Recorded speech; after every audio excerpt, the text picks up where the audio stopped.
Mary Jane Vangilder was a 34-year-old living alone in Shelby, Ohio.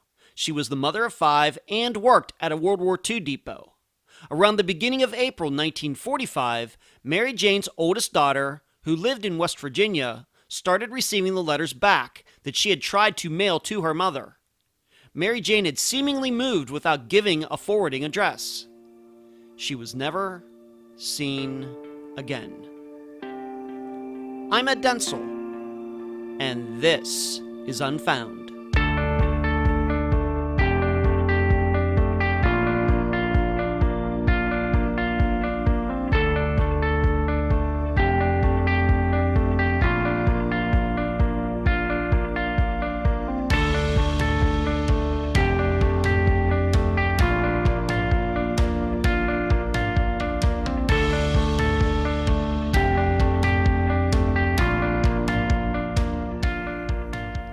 We really don't know how good we have it in 2020. We really don't. In fact, it's indicative of how good we have it that the biggest complaint going on right now, as of the publishing of this episode, is the recent halftime show at the Super Bowl. Yes, cancer is still killing people. Yes, children are still being abused. And yes, people are still disappearing. But all those things were going on when I was born in 1970. But in addition, the Vietnam War. We have nothing like that now. When my dad was born in 1936, all the 21st century problems and the Great Depression and the rise of the Nazis. When my grandparents were born, all those 21st century problems, plus people dying from polio and a bunch of other currently extinct diseases. And then there was World War I. Like I said, we don't know how good we have it. And I'm hoping 100 years from now, people will say, wow, they really had it tough in 2020.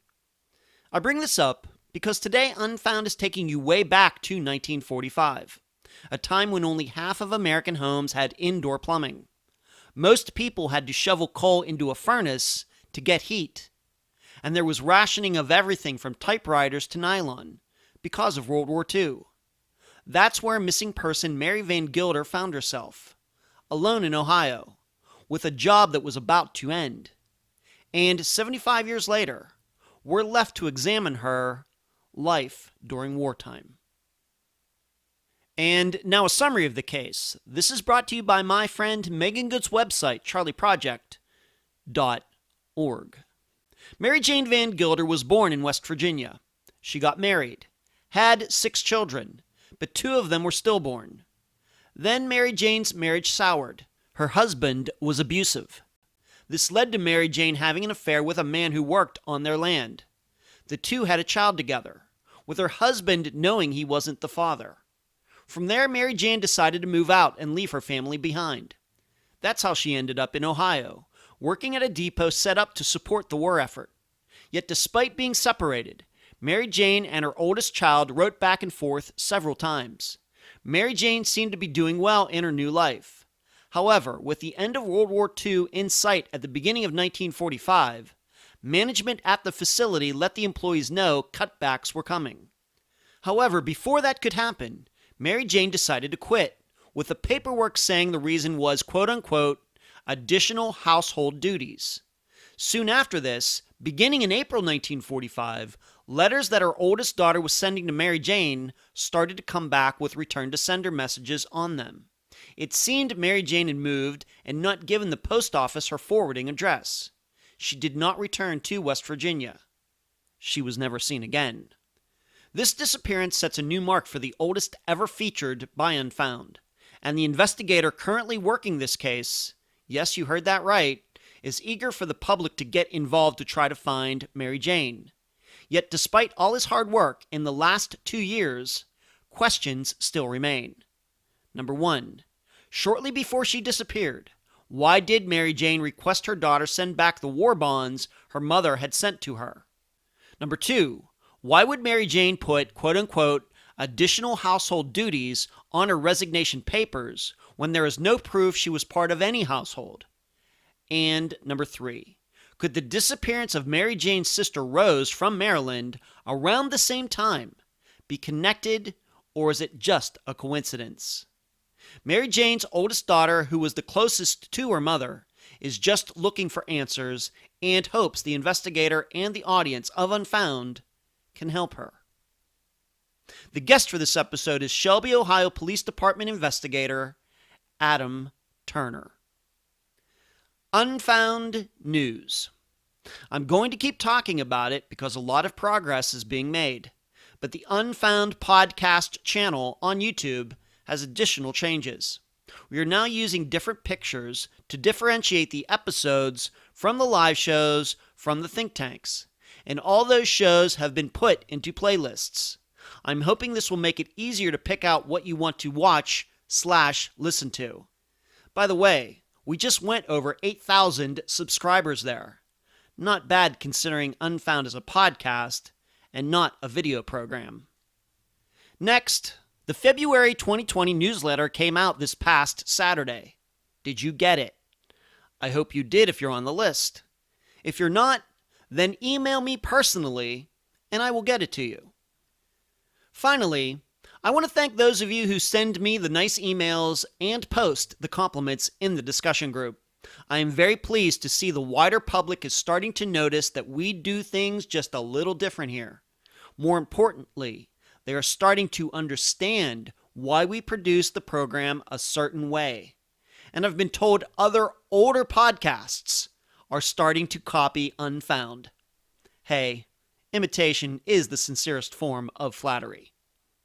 Where you can find Unfound. Unfound supports accounts on Podomatic, iTunes, Stitcher, Instagram, Twitter, Spotify, and Facebook. On Wednesday nights at 9 p.m. Eastern, please join us on the Unfound podcast channel on YouTube for the Unfound live show. All of you can talk with me, and I can answer your questions. Contribute to Unfound at patreon.com/Unfound podcast. This week, I need to thank Lily and Angela. You can also contribute at PayPal, unfoundpodcast@gmail.com. That is also the email address. Merchandise, the books at Amazon.com in both ebook and print form. You know what I always say, do not forget the reviews. Shirts at unfound-podcast.myshopify.com. Cards at makeplayingcards.com/sell/unfound podcast. And please mention Unfound at all true crime websites and forums. Thank you. I'm so happy to have on this episode of Unfound an investigator from the Shelby Police Department, Adam Turner. Adam, welcome to Unfound. Thanks for having me on your program. It's a pleasure to have you on, Adam. And as the listeners know, we don't have too many police officers on the program, so it's finally good to have one on here. So welcome. Let's just start here. Give the listeners a feel for who you are, your years as a police officer, etc. Okay. I started with the Shelby Police Department in 2007, and I did a year on our auxiliary. I became full-time with the department in 2008, and I worked for the Shelby Police Department until 2012.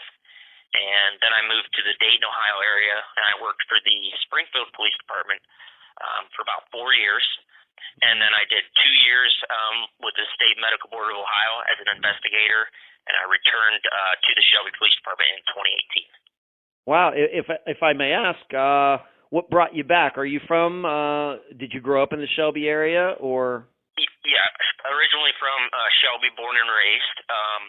So family brought me back to the area, and I had a good job opportunity to come back and conduct investigations. So it just made sense to come back and raise my family close to my family, my original family. Great. How big is Shelby, Ohio? I have to admit, I'm from Pennsylvania, Western Pennsylvania, but I don't know exactly where it is. But how big is Shelby, Ohio? How many employees in the police department, et cetera? Maybe give a feel for the area. Shelby is basically between Cleveland and Columbus. If you put if you drew a line between Cleveland and Columbus and put a dot right in the center, you'd be in Mansfield, Ohio, and we are 10 miles north of Mansfield. Okay. The city size is about 9,800 people.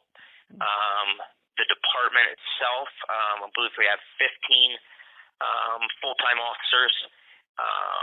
Then we have the chief of police and 4 dispatchers. So our staffing is around 23. Wow. Okay. For a city of 9,800 people, that sounds like a pretty big police department for that size town. Am I right on that, or am I a little off? Well, we could obviously always use more people, but several years ago we were able to. Chief Lance Combs was able to get 2 officers into the schools as school resource officers. Okay. So that allowed for additional openings on the road in the patrol unit. Okay. So our staffing did increase at that time. Okay. But we still would like to have more, and I think every law enforcement agency across the country should say the same thing. You're probably right about that. That's a good point. When you came back a few years ago to Shelby, what were and are your main responsibilities there? My main responsibilities are basically just to conduct any investigation, and that includes misdemeanor and felony offenses that occur within the city of Shelby. So I complete a broad range of investigations. Some are very minor, others are very in-depth and comprehensive. But when we get an investigation or a complaint, the officer that starts it is the officer that finishes it. So it's never passed on to someone else. So we conduct all of our investigations ourselves. Okay. Do you get many, since maybe you said you started there years ago and then kind of went away, came back, would you say that there are many, do you get a lot of missing persons reports there in Shelby? I mean, most of the missing person cases that we get consist of runaway juveniles, and oftentimes those are perpetual runaways. Yeah.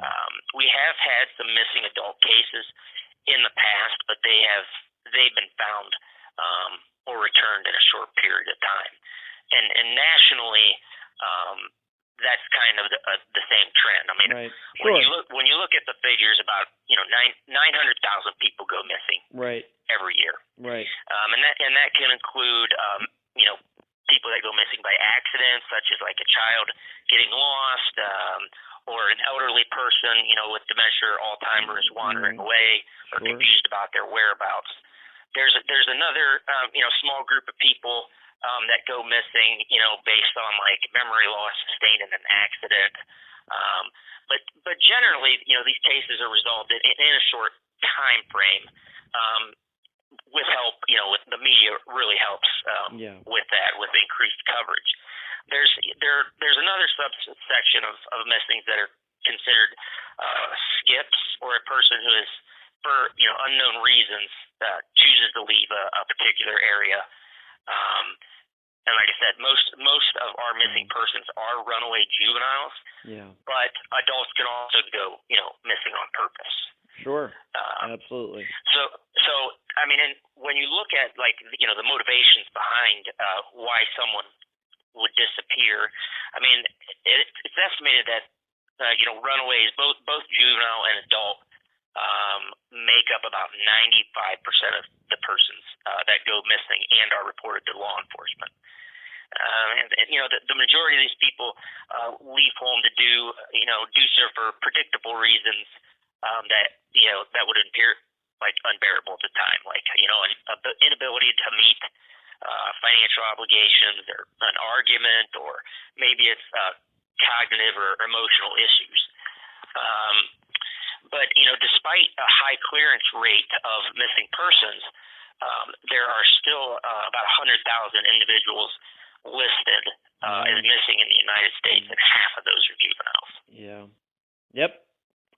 All true. Yes, very, very true. So, of course, we're talking about Barry, Jane today, but are there any other, and we don't have to get into them at all, we're going to concentrate on Mary Jane, are there any other outstanding adult missing persons cases that are unsolved in your jurisdiction as of 2020? There's not. This is the only one. This is the only one. Wow. Okay. So I want the listeners to keep that in mind as we continue our discussion. Okay. Let's move on to Mary Jane. When do you remember first hearing about the disappearance of Mary Jane Vangilder? I first learned about it through actually our police department's Facebook page. The chief of police administers and runs that our Facebook page, and he had made a post about, and this would have been early of October 2018. So just a few weeks after I had come back, he had made a post that he received a phone call from a female who said that her grandmother, Mary Jane Croft Vangilder, worked in the city of Shelby in the 1940s, and that she basically dropped off the face of the earth, and that they meaning the family, had been searching for her ever since. That was the first time that I had heard that name. So I spoke with Chief Combs, and I just asked him to give me a little bit of a background on the story, and he said that he was originally contacted a couple months prior about her disappearance, and he pulled some resources and looked into it, but ultimately I spearheaded the investigation from day one. Okay, so obviously you're one of the probably younger people on the police department. Did officers older than you even know about this case? Did anybody know about it? Like, when you first heard about it, did you go to the filing cabinet or whatever filing system you have up and go in there and say, oh yeah, there is a missing persons report for Mary Jane, or were you essentially starting from scratch with all of this? We did, and that was some of the legwork that Chief Combs had done, prior to me getting involved. He went back through our record system.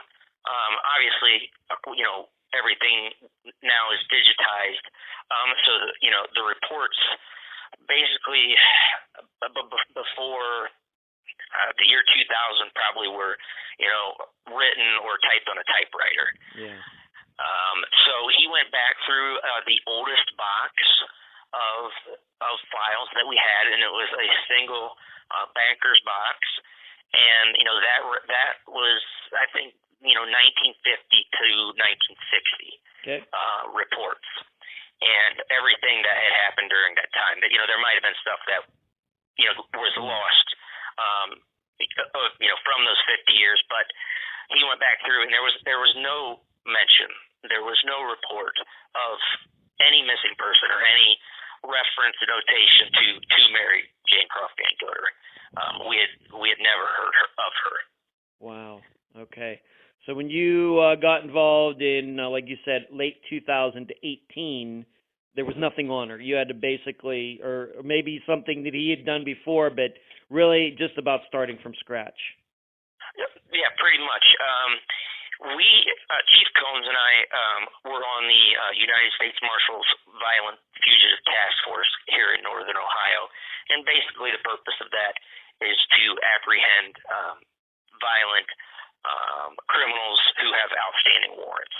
Okay. So we have a good relationship with the U.S. Marshals, and they have a field office here in Mansfield.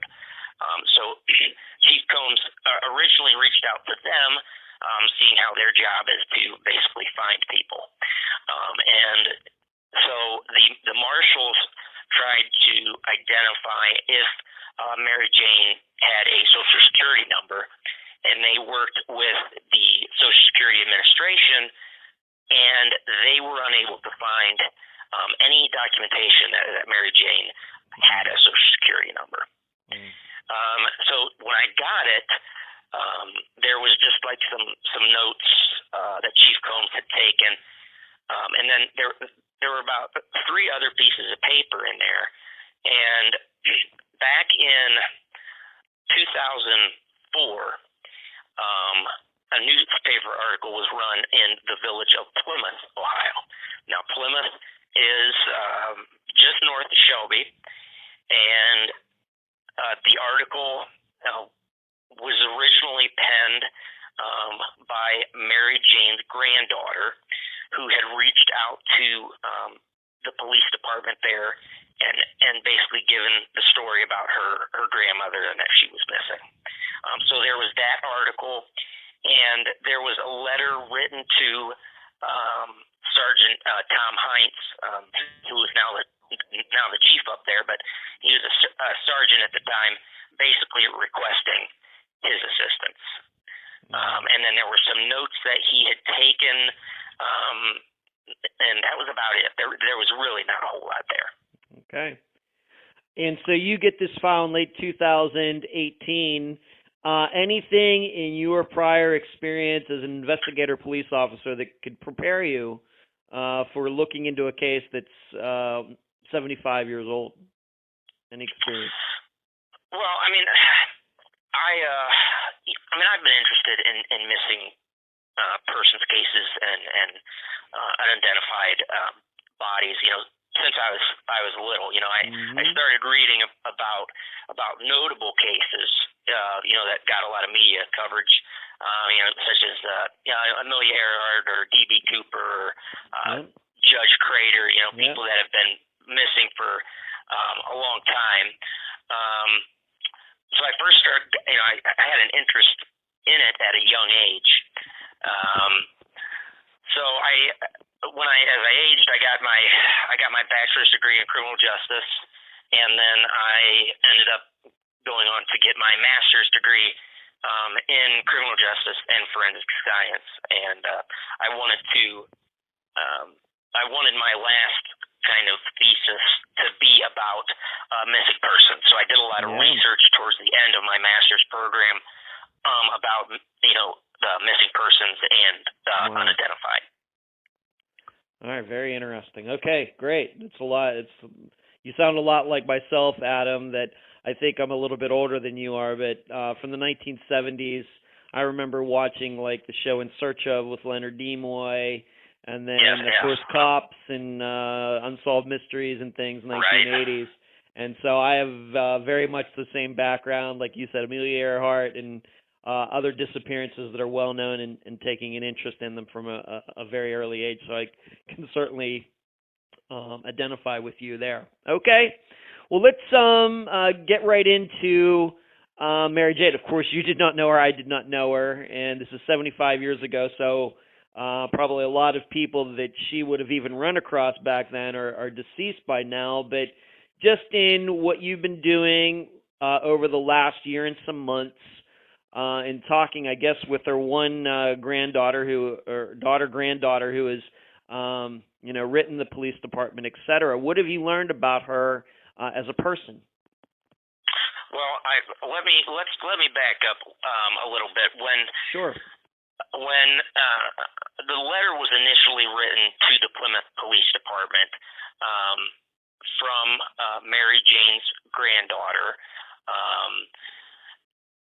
it contained some documents that Mary Jane's daughter, Anna Mae Rager, had written to the Marion County, West Virginia Sheriff's Department in the late 40s requesting assistance. Mary Jane was originally from Marion County in the city of Fairmont.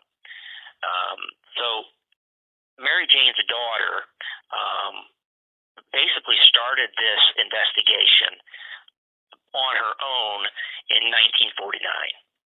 And we'll get into the circumstances involving that. Sure. But when her mother initially disappeared, she started writing letters to various law enforcement agencies.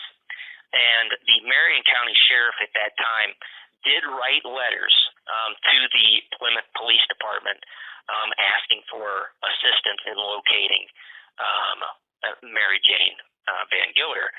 if the Plymouth Police Department responded to that letter from Marion County, we do not have that correspondence.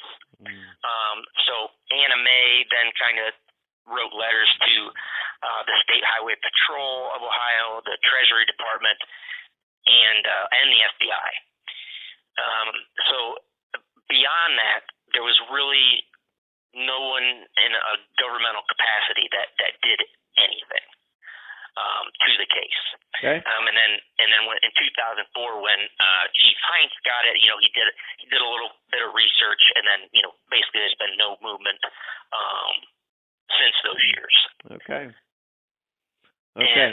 So it sounds to me like you have your work you had, and still maybe do have your work cut out for you on this. I mean, 75 years and not a lot to go on it. At least you have some family members who are still alive.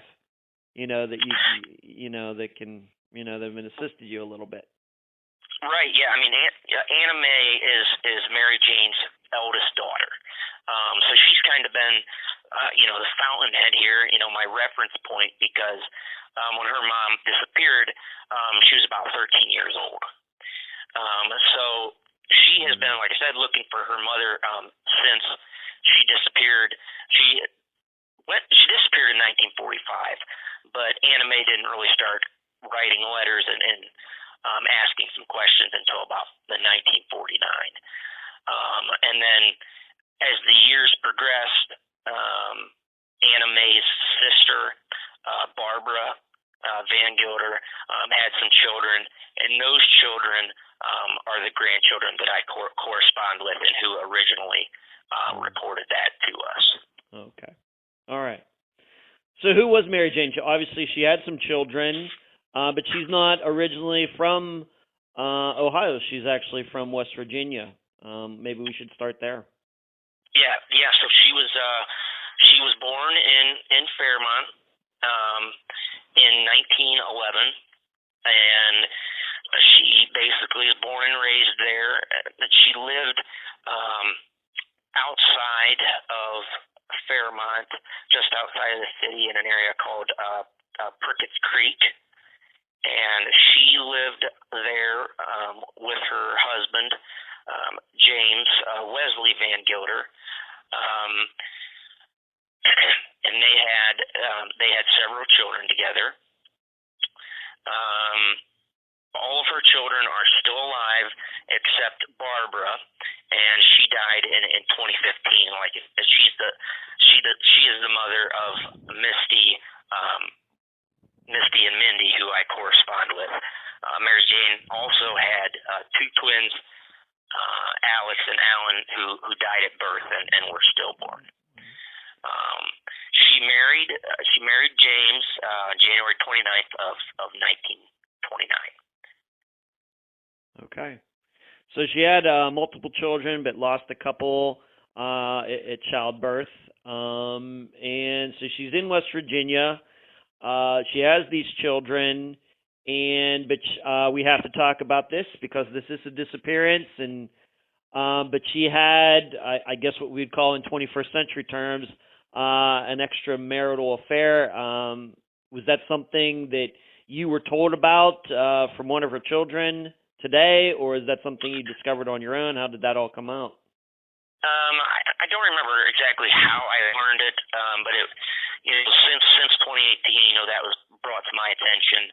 That had happened, and that there was a child that was born from that, who's also still alive. Okay, and that was that the last child she had that was from another man? Okay. Yes. Okay. Were there some problems? I mean, maybe I want to put it this way. Were there some issues in the marriage between Mary Jane and her husband eventually? I mean, there was a lot of strife, and exactly what kind of strife is unknown.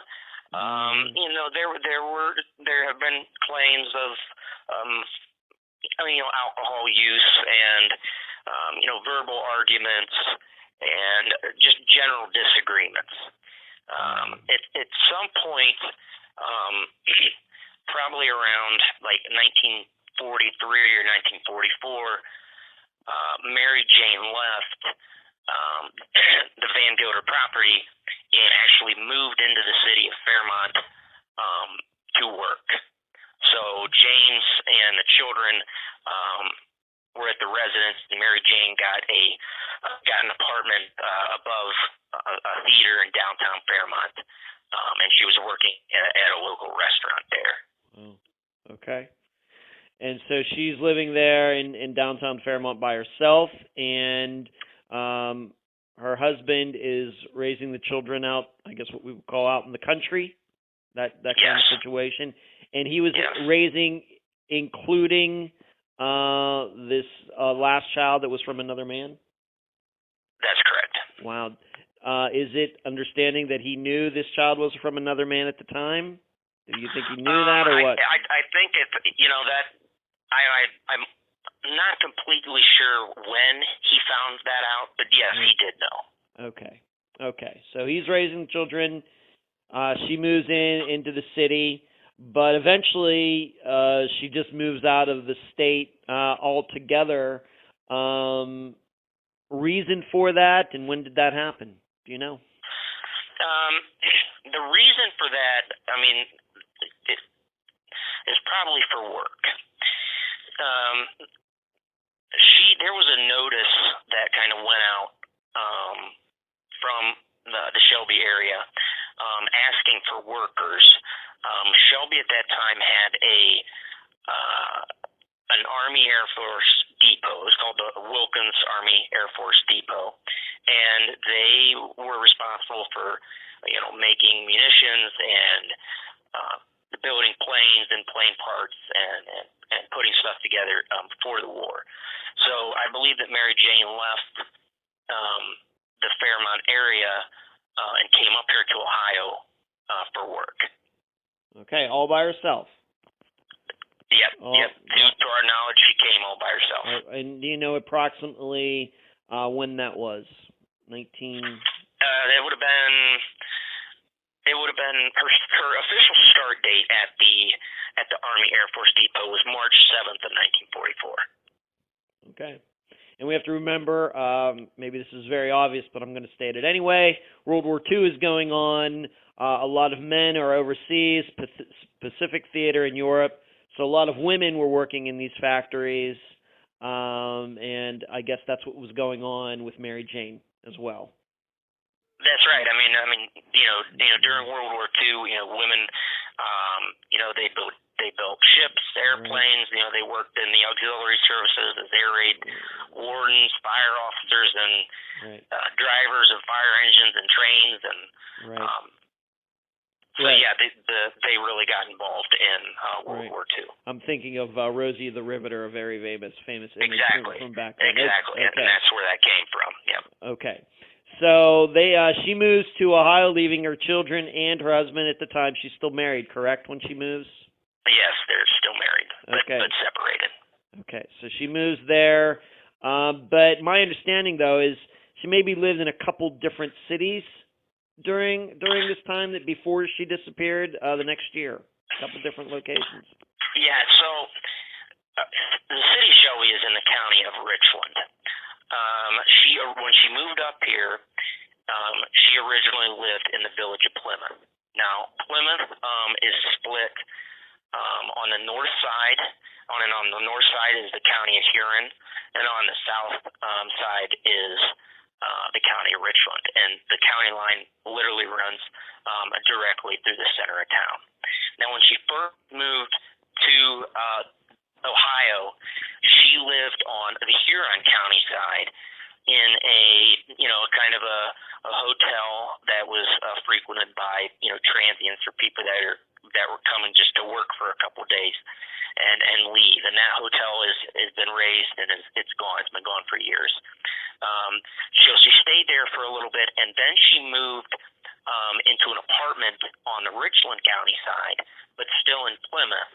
And from the hotel to the apartment she was staying in, it's a stone's throw away. It's just very close.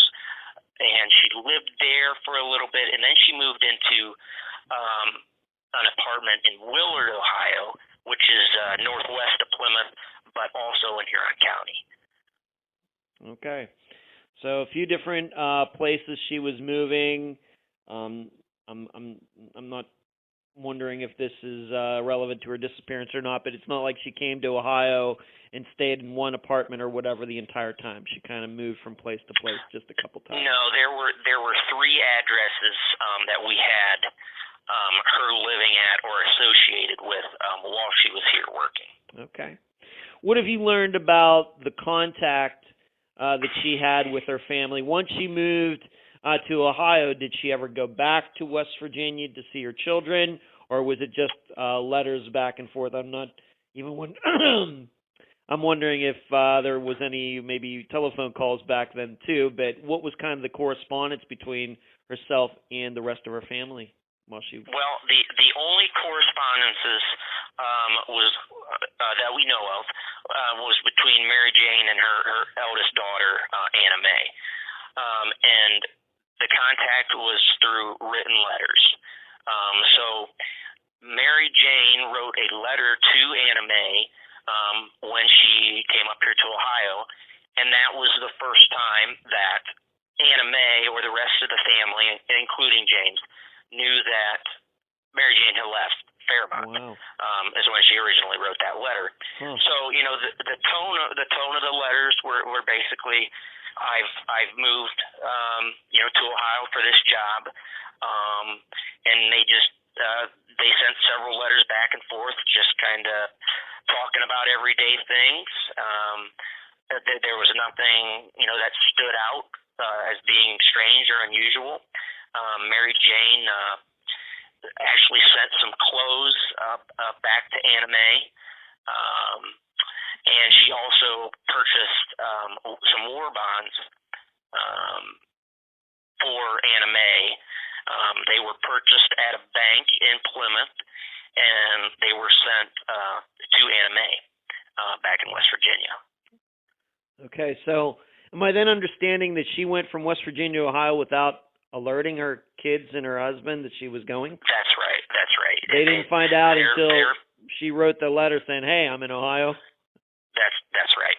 Wow. Wow. Okay. A little surprised by that. Have you seen those letters? No, those letters are gone, unfortunately, and Okay.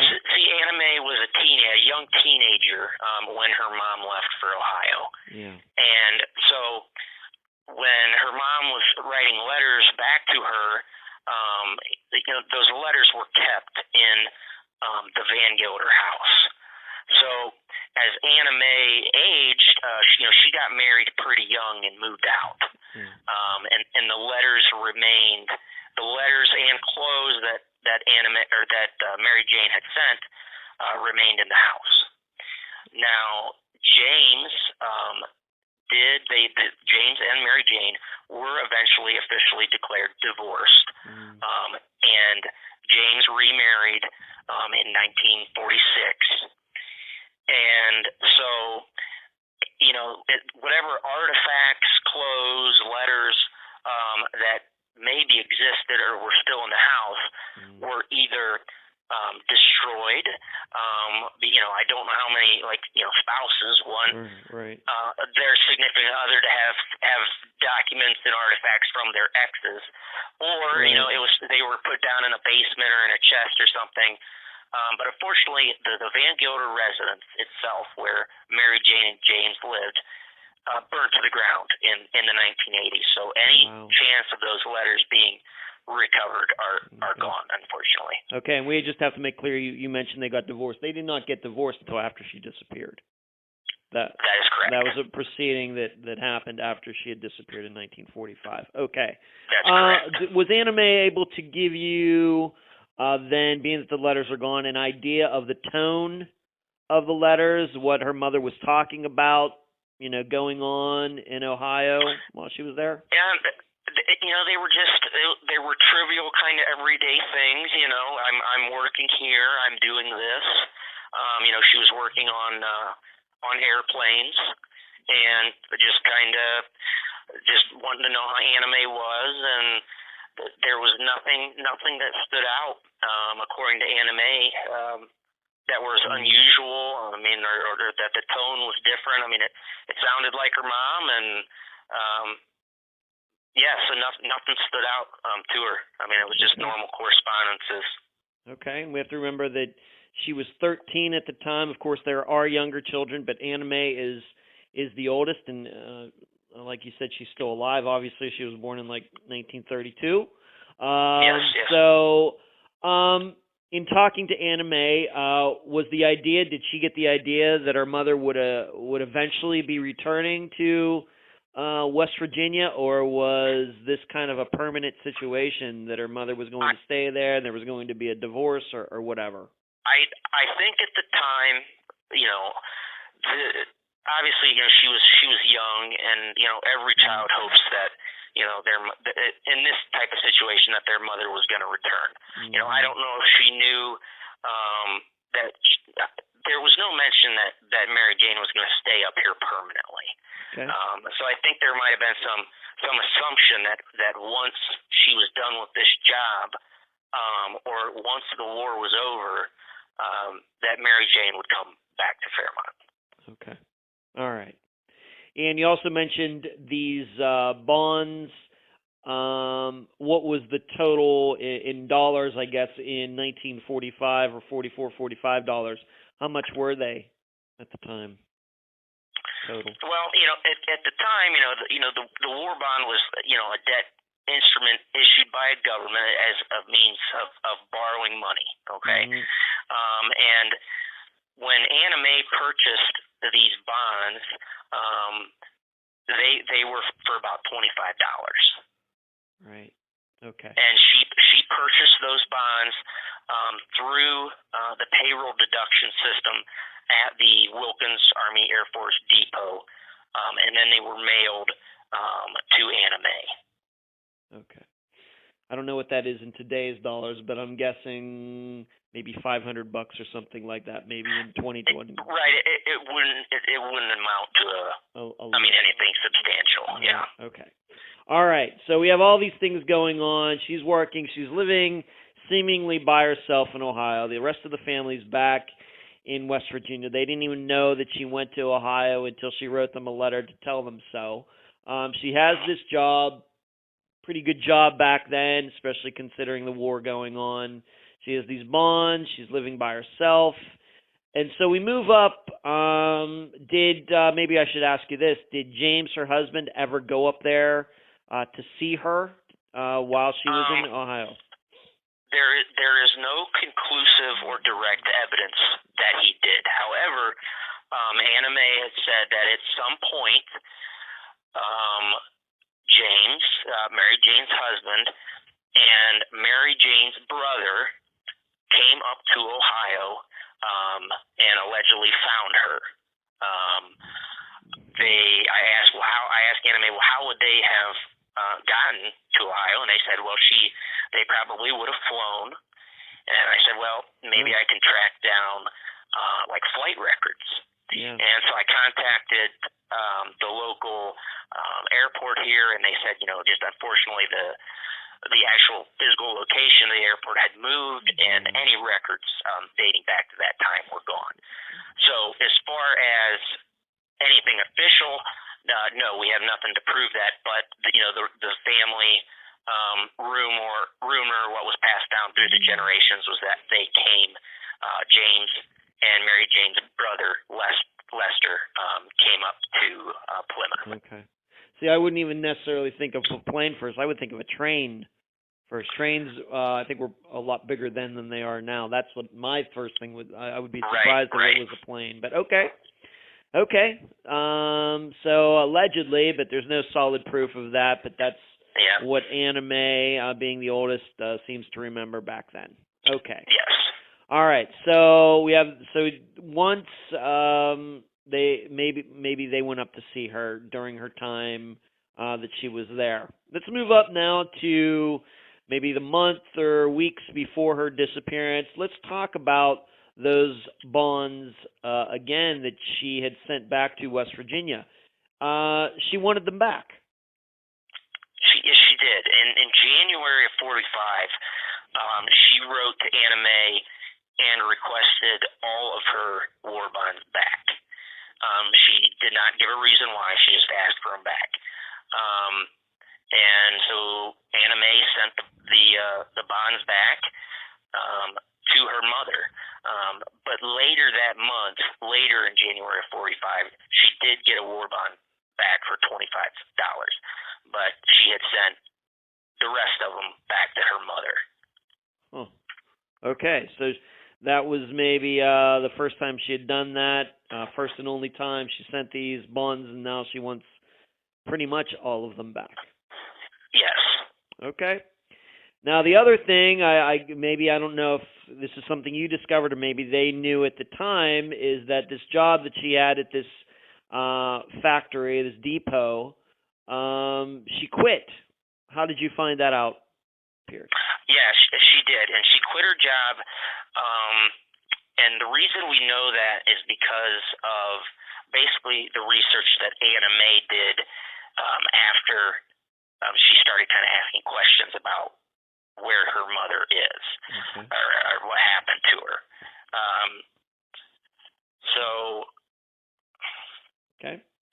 The treasure. One of the letters that she wrote at that time was to, obviously, the sheriff of Marion County, and then she also wrote to the State Highway Patrol in Ohio, and they sent a letter back that says, basically, they did a minor investigation, and they said that, and this is a quote from the letter, it says, "We were able to find a former associate who thought he saw Mary Jane on the streets of Willard a few weeks later, but there was nothing else mentioned about that person, their names, or where she was cited, or a time frame. It was just sometime in 45.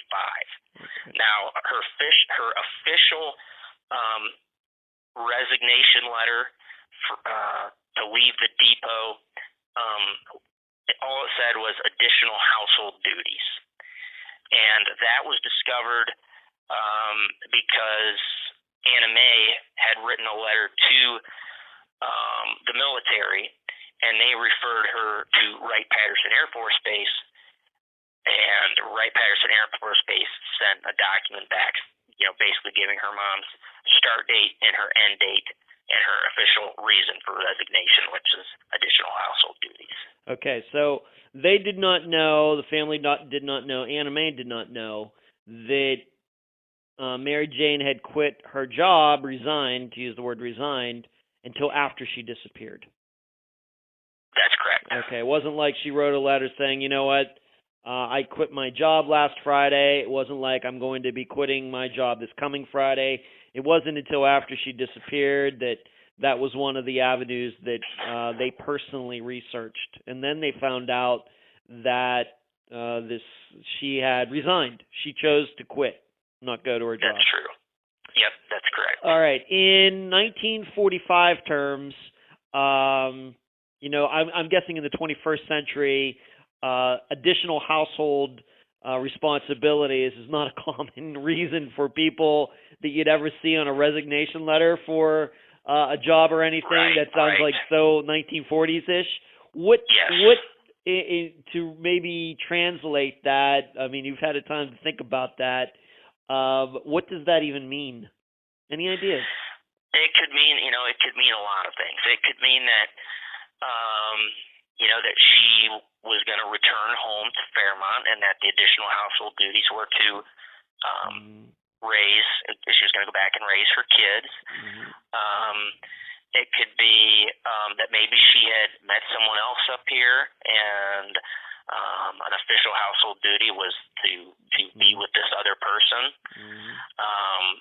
I don't know. I mean, that could also mean, and this is obviously all theory, that maybe there was another child. Okay. Once again, I'm sure a lot of listeners, you should know the demographic for Unfound is 80% women, and they're, kind of between 30 years old and 55 years old. That's kind of the demographic for the program. And that's for like true crime programs in general. So when they hear that, I thought we needed to maybe, just maybe dig into that a little bit deeper. I'm just wondering, have you learned, is that something you just mark off on a checkbox or something, or is that something that she would have written herself? If she's resigning, is there like different choices, like, well, moving, found another job, retiring, is that something she wrote herself? That was something that was written on her resignation letter, and it was typed, and it was typed by the military. So whether or not she called in her resignation or went in person, is unknown, because the only document we have is like the official document from the military of her resignation. Okay. So, and I guess what this also establishes is it's not like she was still working at this depot and then just didn't show up for work one day and disappeared, as most disappearances are for adults. This is something where she quit before. Right. And, another reason that she could have, resigned or was going to resign is that, the war was coming to an end. Yeah. The war ended in September of 45, and the base did announce that they were going to start laying people off. So, as far as, the reasoning behind her resignation, that could also be a part of it. Kind of getting ahead of the curve, being that all these people were going to be going back into the workforce again, some of them at least, and she wanted to get in front of that by, trying to find a job before all that they'd all ended. Okay, that's an interesting idea too. Okay, all right. So let's move on to this. How did anybody? I guess it would be mainly Anna Mae, being that she was the main correspondent for her mother. How did anybody know that Mary Jane was even missing? Like I said,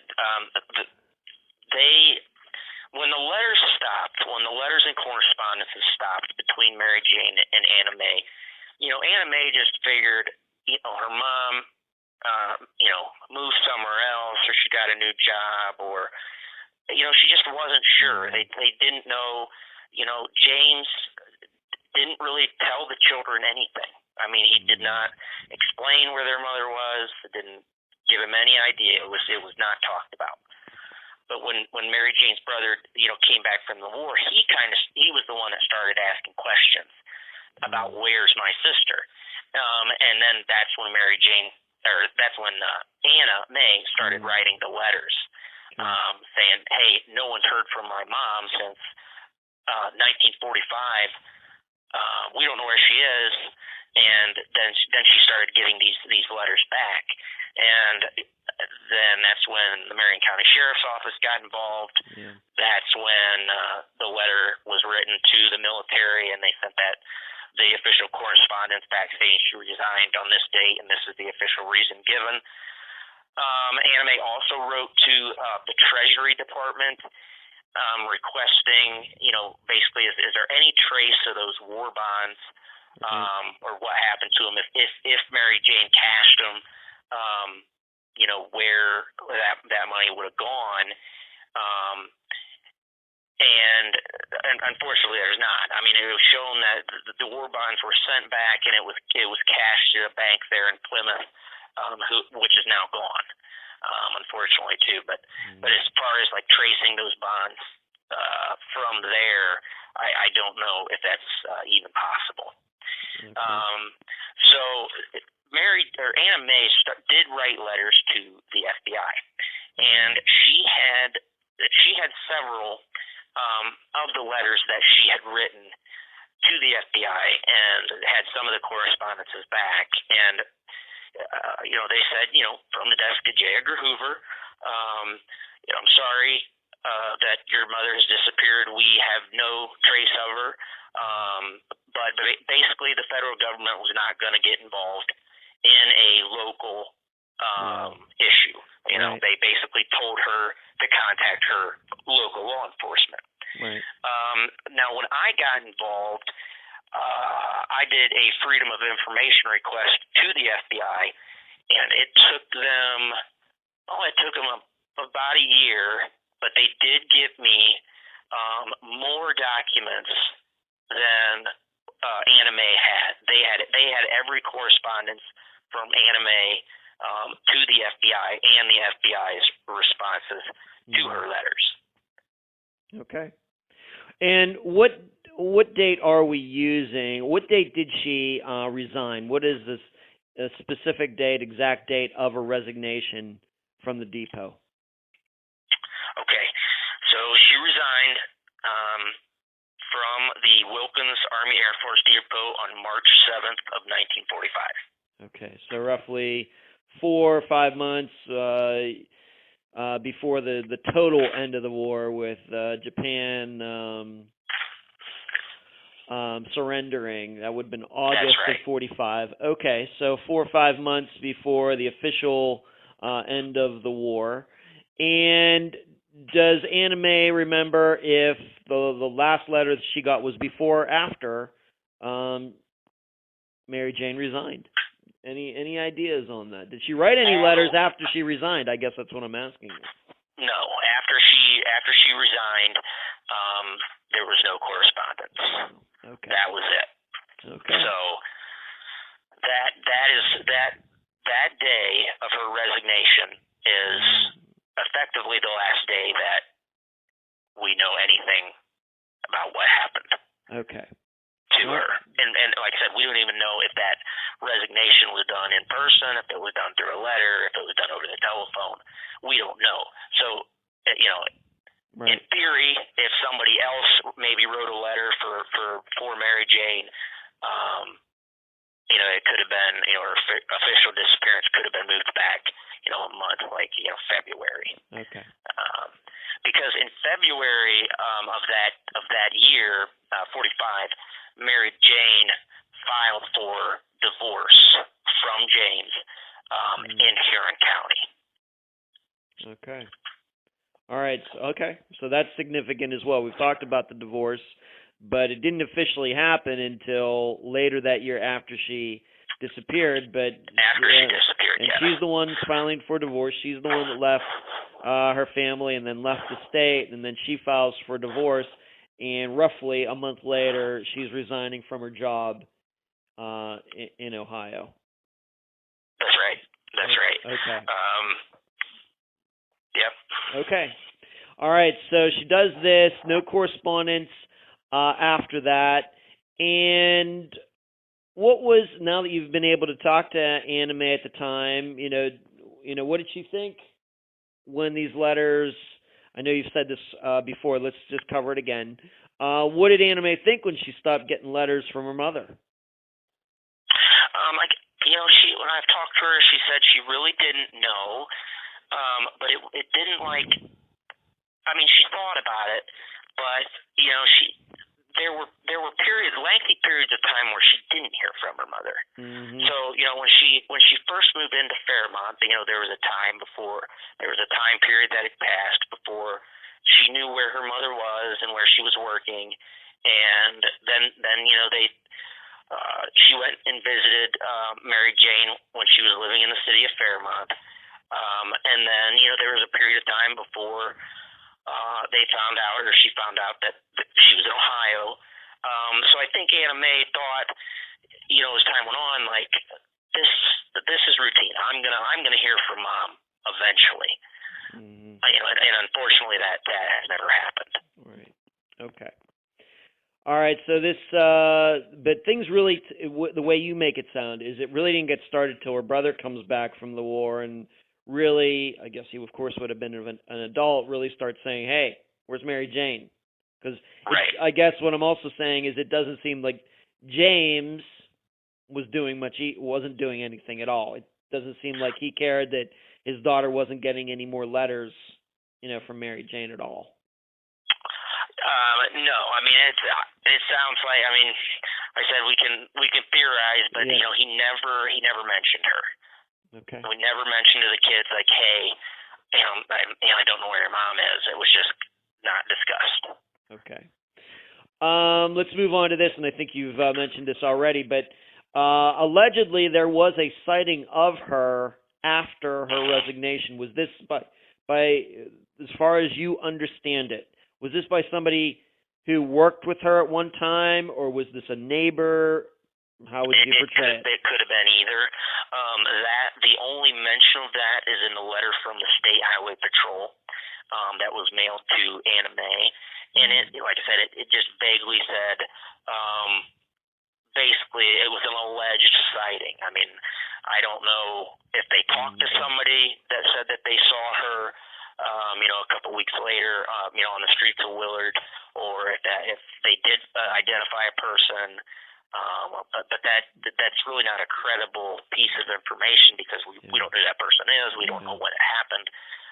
We don't even know if that person was 100% sure it was Mary Jane. If that's kind of just like a rumor, I guess. Right. And being that I know you're very knowledgeable in missing persons cases, you know how often people kind of infuse themselves into disappearances by saying they've seen people when they haven't. That's very common, to this day. So I have to believe it was happening in the 1940s as well. And if the listeners, I've talked about this before, but I'll say it again. The kind of scenario I think of these days is, person working at a 7-Eleven. There's a missing, young girl. This person will say, oh, yeah, she was in here. The police show up. They run the videotape. There's nothing on the videotape. Very, very, very common, people that do this. So this could be a situation like that as well. Somebody just making something. Absolutely. Absolutely. Okay. Did Anna Mae try to send any letters? When she wasn't getting any from her mother, did she try to send any? And, did they come back? I guess there was no... They did. She did try to send some letters, and they were returned, not a valid address, or unclaimed. They were unclaimed letters. All right. So that could mean that Mary Jane, if she did move, she didn't give any forwarding address, Right. That's right. Okay. I think of an example, like my father was just down here visiting me for a month, and before he left Pennsylvania, he goes to the post office and says, hey, I'm going to be in Florida. Could you please forward my mail there for a month? And he was getting his mail here for that time. And that's not what happened in this case. That's not what happened. The last address that the government said that they had for her was actually a PO box, but they in Plymouth. But they also listed the house in Willard as another address that she had previously used. Other than that, and the address of the hotel and the address of the apartment in Plymouth. No, there was nothing else. Never a forwarding address. All right. So if she took off, it sounds to me like she didn't want to be found. Once again, just a little bit of theorizing, but we know how odd it is for people to move and not give a forwarding address. We know that's very, very unusual. Right. Okay. Unless somebody wants to disappear. Of course. Okay. You've mentioned the investigation, and I'm just going to ask you some questions and see if you have any knowledge of this at all. When this was starting to be looked into, did they go to, do you know if they went to where she was living? Did they talk to who she was renting from? Could they find anybody that was friends with her, co-workers, anybody? No, none of that was, as far as we know, none of that was done. Like I said, the sheriff in Marion County did write letters, but we don't know if he received any correspondences back. And Anna Mae was really like, the fountainhead of this, writing these letters. Yeah. But as far as like from a government side, a police department, nobody really did anything.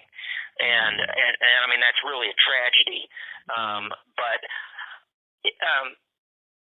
there could have been jurisdictional conflicts if this was officially reported as a missing person, because Mary Jane lived worked in Richland County.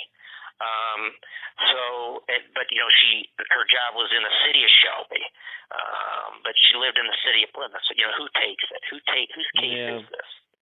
Or is it, but her actual house is here in Fairmont.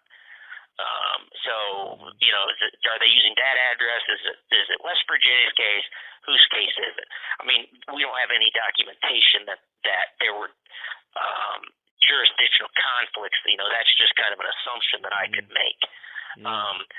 But as far as like government's going out and interviewing neighbors, nothing like that was done.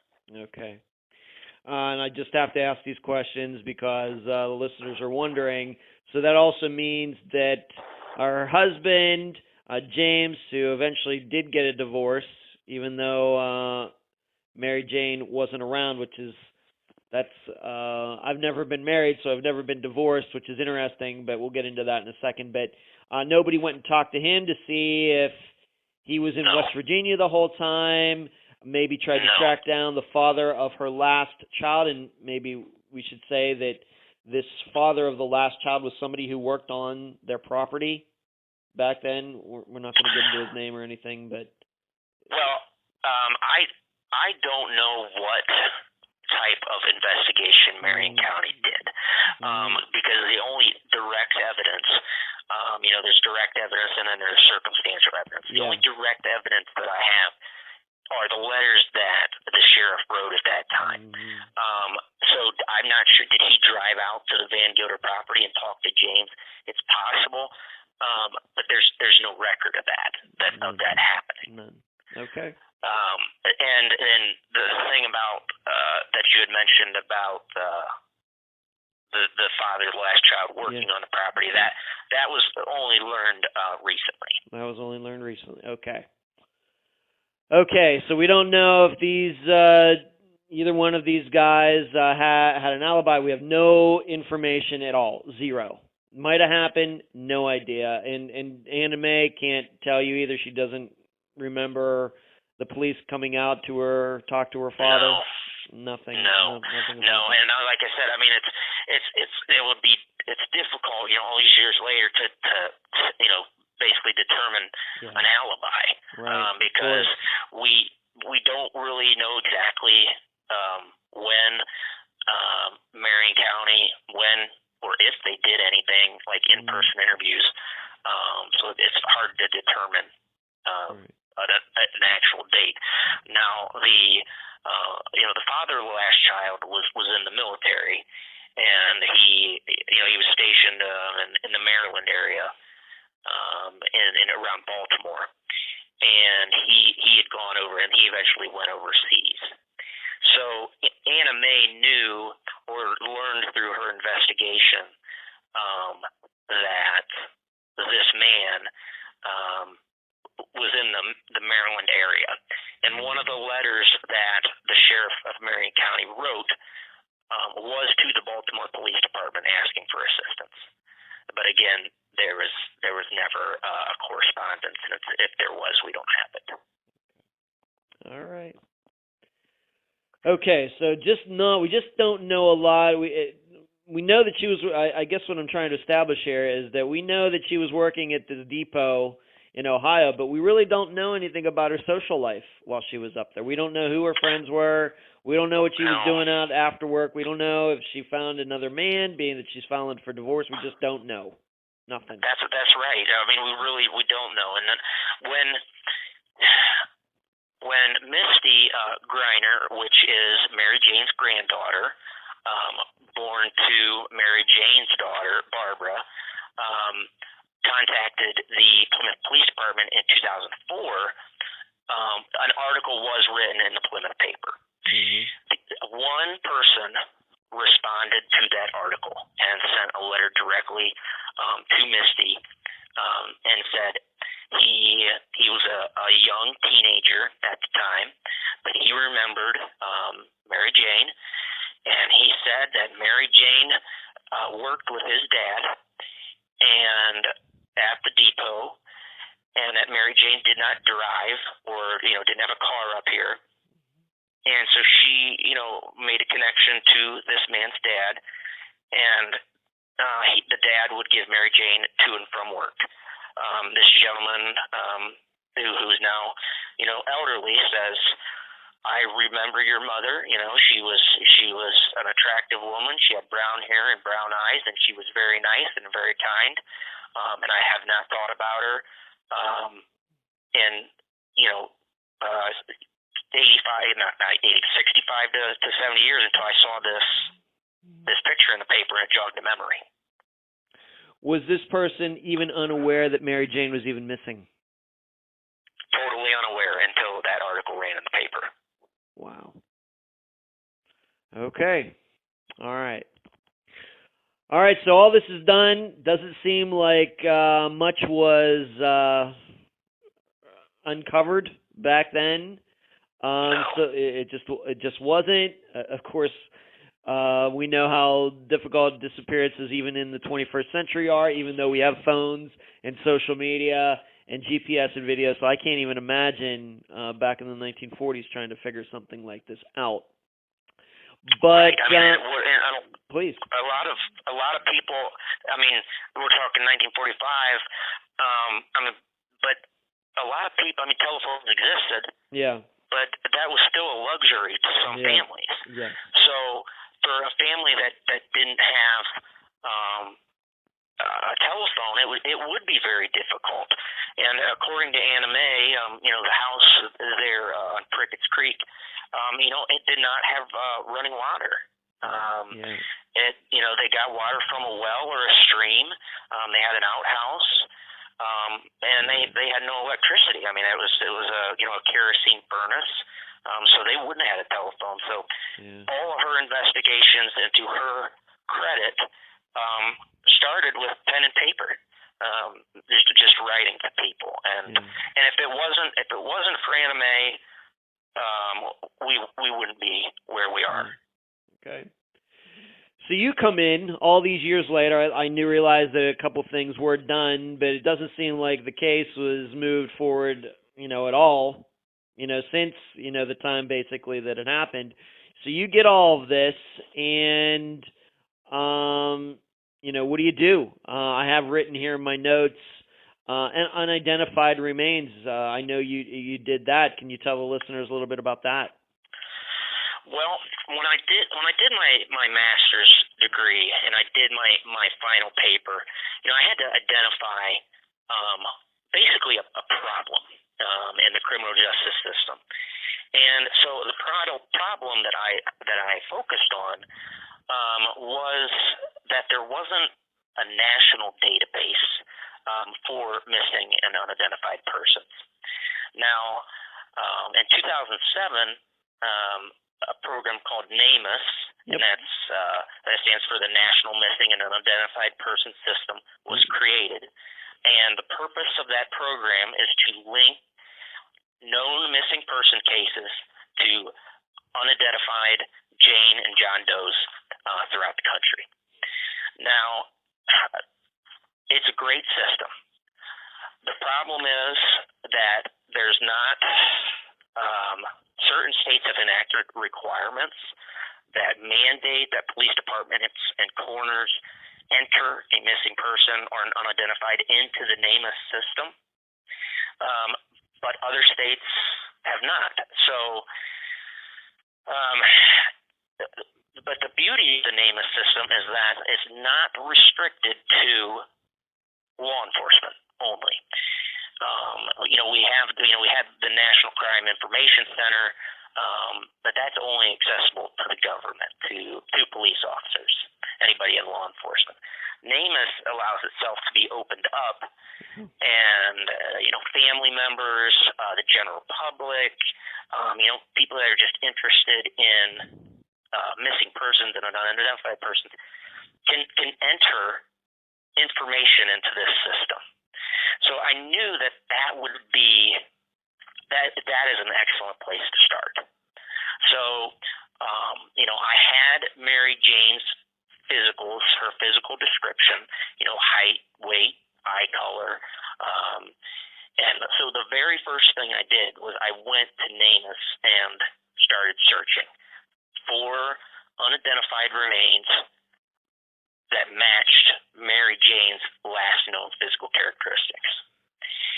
And so several unidentified bodies came up, and one of prominence was found in Morgan County, West Virginia, in 1950. And Anna May had mentioned this unidentified person to me. Said, well, there was a picture of this. They took a picture of this Jane Doe at the time, and the physical characteristics kind of looked like Mary Jane. It did. It looked similar. So I said, well, we need to have DNA tested. So Mary Jane's children, Anna May, and some of her siblings, and then her grandchildren have submitted their DNA through NamUs, which is linked to the National DNA Database. So I asked for a direct comparison between this Morgan County Jane Doe and Mary Jane, and unfortunately, it was excluded. And I did that for 4 or 5 other Jane Does, and I was told, there was enough DNA in the system that if there was a match, we'd be notified. So there's about 5 Jane Does right now that have been excluded based on DNA alone. Okay. All right. And are you looking, when you're looking for these unidentified remains, obviously you mentioned this one in West Virginia, are you looking all over the United States? Or just in the Ohio, West Virginia, Pennsylvania, Kentucky area? I focused, obviously I started in Ohio. That's the last place that she was known to be. Sure. But there were really none in Ohio that matched the physical characteristics or the time. Ohio has a lot of Jane and John Does, but none that matched up with her physical characteristics or the timeline. So that's when I started to. Ohio is my epicenter, and then I started to spread out gradually. Okay. And so there was that one in West Virginia, and then there was another one down in Florida that I found, and there was a sketch of this unidentified body that was found floating in a body of water. And the sketch at that time of this decedent looked very similar to Mary Jane. So I reached out to the coroner's investigator there, and I said, hey, this is my case. Case is now entered into NamUs. Here's the pictures I have of Mary Jane. What do you think? And he emailed me back and said, yeah, I agree. There's a strong resemblance here. He said, all we have, though, is we have a dental impression and we have fingerprints. And I said, do you have DNA? And he said, no, we don't have DNA. He said, we tried over the years to get a usable sample from this unidentified remain in Florida, but it's been unsuccessful. The DNA is too fragmented or too degraded. So he asked me, well, okay, do you have dentals? Do you have a dental impression or fingerprints? And I said, no. And then, so I would ask Anna May, like, hey, did your mom, go to a dentist? And she said, well, yeah, she would have. But then she even remembered the dentist that she would have seen in Fairmont. But unfortunately, that dentist is long since deceased, and who knows if there were ever any dental records taken or where those ended up. Right. If Mary Jane was fingerprinted at the time of her employment through the U.S. government, and that's an if she was, those records would have been kept in the National Archives in St. Louis. But unfortunately, that caught on fire and burnt in the 70s. So if there were fingerprints there, they're gone, and we have no fingerprints. If I had fingerprints, I could at least rule out this specific Jane Doe that I'm talking about. The one in Florida. The one in Florida, that's right. Okay. Do you know how this particular woman died? And maybe you need to go over again when those remains were found and if you have that Yes. information. I will mention that my file when I first got it was very sparse, but it is now grown exponentially. I'm sure it has. And it sounds like it has. I have 3 very large binders just full of information. So it takes me a little bit to go back through it. Take your time. The remains were found in Tampa Bay, near Safety Harbor, Florida, and that's in Pinellas County. They were found on March 4th, 1961. At the time the body was recovered, it was estimated that this female was 35 to 55 years of age. They listed the cause of death as drowning. She was weighted down with a cinder block, and manner of death was listed as homicide. The cause of death, drowning. And so the physical characteristics of that Jane Doe were, brown hair. Mary Jane had brown hair. Brown eyes. Mary Jane had brown eyes. And then several pieces of jewelry were also recovered on those remains. But the forensic sketch that was done at that time looks like Mary Jane. It looks like it could be Mary Jane. Do you have in that information how long the body might have been there before somebody discovered it? Is that in that information? They thought about 2 days. Okay, so they thought about 2 days. All right, so if it is Mary Jane, of course, the odds of that being the case, of course, are very low, just to be honest. But that would mean then that she left Ohio, was alive for some time, and then met this fate like 15 years later or something. That's right. I mean, and age estimates are always approximations. So the only thing they said is that this Jane Doe was an adult and she was pre-60 years of age. Okay. So Mary Jane would obviously fall within that age range. Okay, and as the listeners know, I live here in Clearwater Beach. It's right up the road from where I live, so I might have to take a look into that myself. Okay. Have you, in this process, I'm guessing this is an ongoing process because I know NamUs is being updated all the time, both with remains and missing persons cases. Have you have you covered all of the unidentified remains on NamUs, or is that something that you're continuing to do? Like the ones that are listed on there right now, have you looked at all of them, or are you just is that still a process? It's an ongoing process because it is updated very frequently. What I do is I go to the ones that are the most likely, based on physical characteristics, estimated age, location, and then I look at those, and then I will reach out to NamUs and say, hey, what do we have on this? Can you find me everything? And a lot of times there's nothing more than what's listed in the NamUs file. Sometimes there'll be dental records or fingerprints. But there have been 5 other exclusions that I've made based on DNA alone. I asked for a comparison, and they said, there'd be enough DNA in the database to basically get a hit if it was Mary Jane.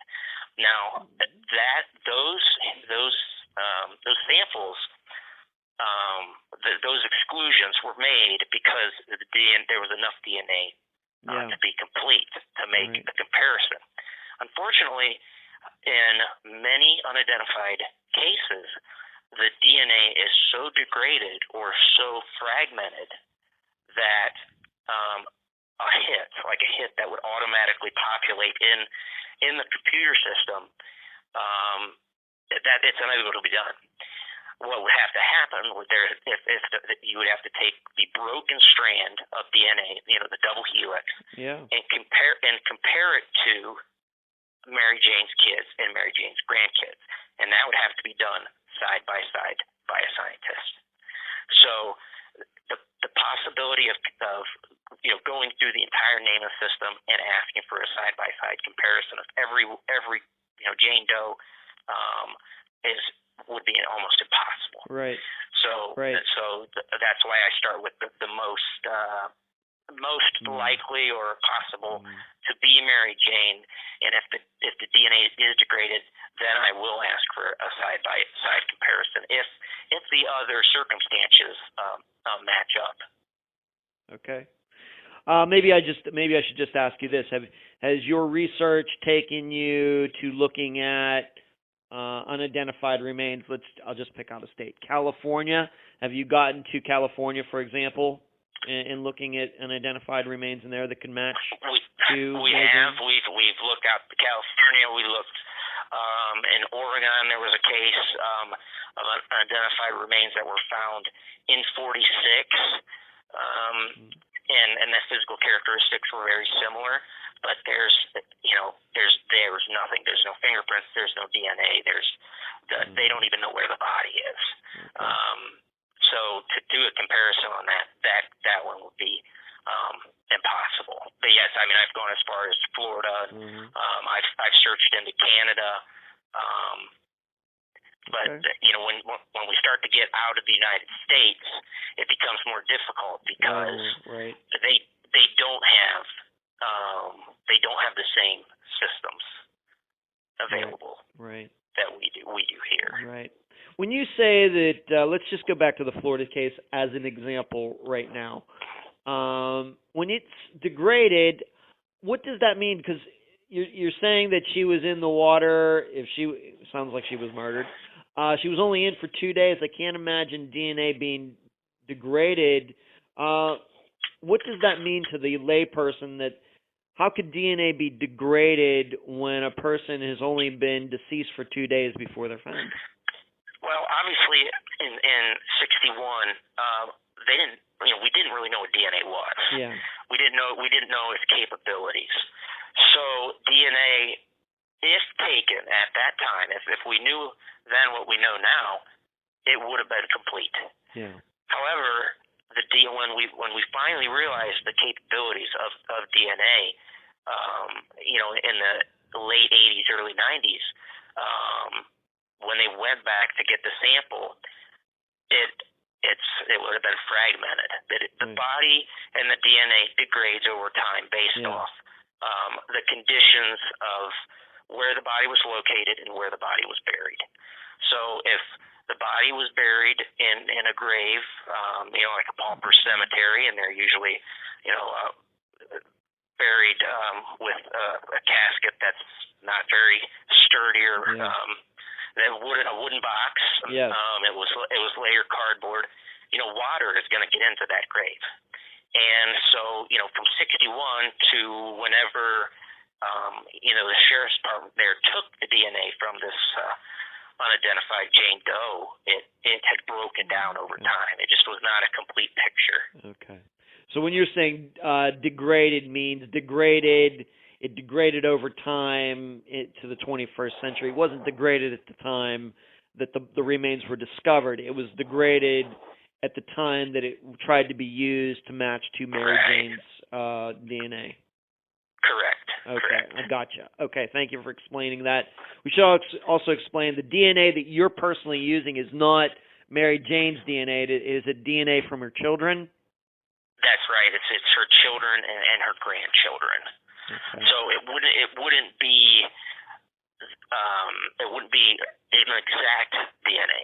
Right. But it would be the DNA that's passed down on the maternal side. Okay, and that matching meets the criteria for a court case. Yes. That would mean for example, just a general murder investigation, not involving Mary Jane or all, but that's an established science to use in murder cases?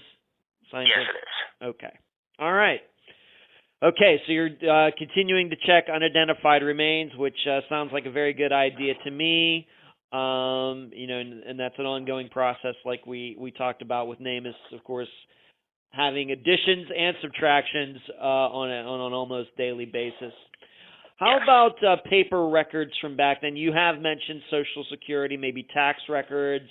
Maybe we could even go to marriage records, trying to find anything back in time. For example, in the category of marriage, of course, she was getting this divorce. Could you check marriage records back then to see if Mary Jane got married again? And so she changed her last name, and that even that can make a person a lot harder to find. Exactly. I mean, and it is possible that she did remarry and changed her name, but at this point, we have not been able to find a marriage license issued to her, and we haven't been able to find, where she applied for a name change. Okay. Are marriage records for Ohio? I mean, are they easy to access? Not maybe for the public, but for a person like yourself, easy to access back to the 1940s for marriage records? Yeah, marriage records would be easy to find. Now, West Virginia has all of their like marriage and death certificates. Those are all online and searchable to the public, and that is a great tool for law enforcement, especially in cases like this. Yeah. Because we don't have to jump through all the bureaucratic red tape. In Ohio, it's not the same way. A lot of times in a lot of states, you have to make a formal request, and you have to write a letter. You have to pay a fee, and you got a waiting period. So it's a process. It's not an instantaneous thing. But like I said, I have not found any marriage records and or death records concerning Mary Jane. Right. Okay. In the state of West Virginia, or where have you exactly have you looked, if you can say? I focused on Ohio, West Virginia, Pennsylvania, Indiana, Michigan, New York, kind of this region of the country. Okay. Well, if it helps, being that I used to live in Nevada, Nevada also has marriage records online. I don't know if they go back to the 1940s, but you can access marriage records in the state of Nevada for free. At least in Clark County, where Las Vegas is. Maybe that'll help you out a little bit. Because I've gone on there to check that for some cases that unfound is covered. So. Right. And another avenue that I have pursued is I contacted the IRS. Right. To see if Mary Jane's taxes, to see if there was a history of taxes after her initial disappearance. Unfortunately, the federal government basically says, we're not releasing that to you. Yeah. The only person that could be released to would be her next of kin, which at this point would be Anna. But Mary Jane's never been declared legally deceased. So for Anna Mae to get those records, Mary Jane would have to be declared legally deceased. And we don't even know if there are tax records past 1945. But it's bureaucratic red tape that that we have to jump through, which makes everything more difficult. Okay, so I guess there is the possibility. I don't know how big of a possibility it is, but there is a possibility that if you were to be able to access that information, that it very well could be that Mary Jane did move somewhere else, and there are tax records out there of her 47, 50, 55, 60, and you just can't access them because of the privacy issues. Exactly. And if we could at least, even if I could get just another address, it would at least tell me, okay, she was alive at this point because she paid her taxes, and this is where she was. If her taxes in 46, for example, were in Nevada, I would know that is a state I need to focus on. I need to start then looking at all the marriage and all the death certificates in that state. But we at this point don't have access to it. No. So we don't know anything past 45 when she resigned. Right. Well, moving on to this part of the discussion, you look at a situation where these are facts. The fact is she wanted those war bonds back. That's a fact.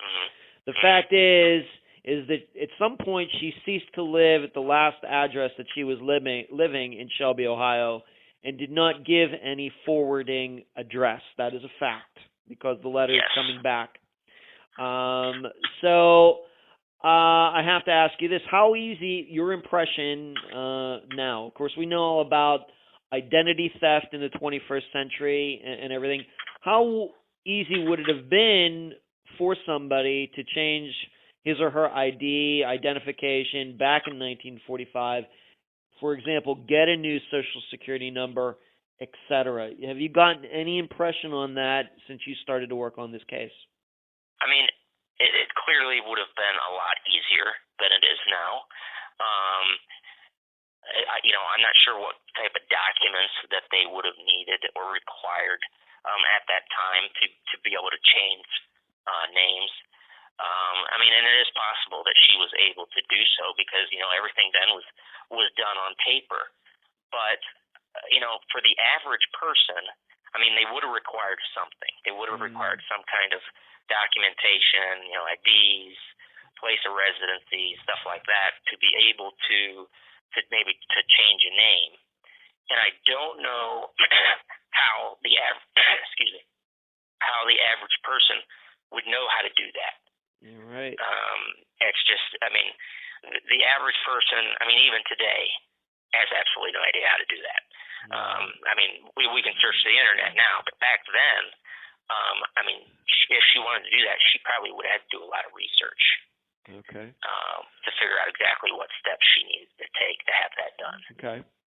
However, as you know, on the other hand, and although we haven't covered any cases like this on Unfound, I know the listeners are very familiar with people who did leave their lives and started new lives elsewhere with new names, new Social Security numbers. In fact, I think one of the most well-known ones is this woman who died in Texas, maybe back in 2010. It wasn't even until after she was deceased that her husband found out that she wasn't who she wasn't who she said she was.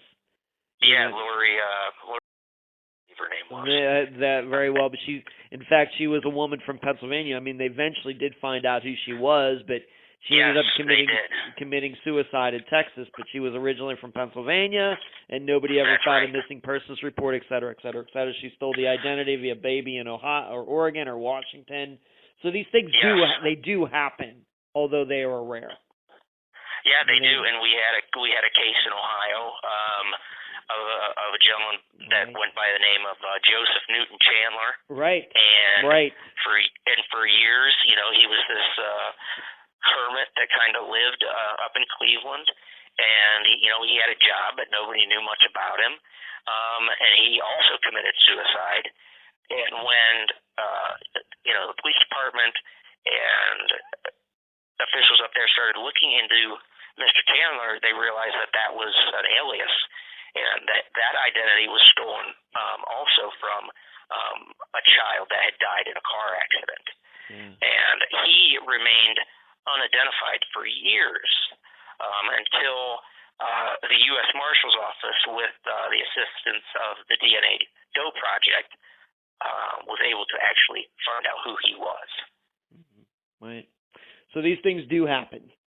Yes. Although the public probably thinks it's much more common, but I think for us, you being in law enforcement, as long as you have me doing this program, we know how rare those circumstances are, but the public might think it's more common because they get so much attention when it does happen.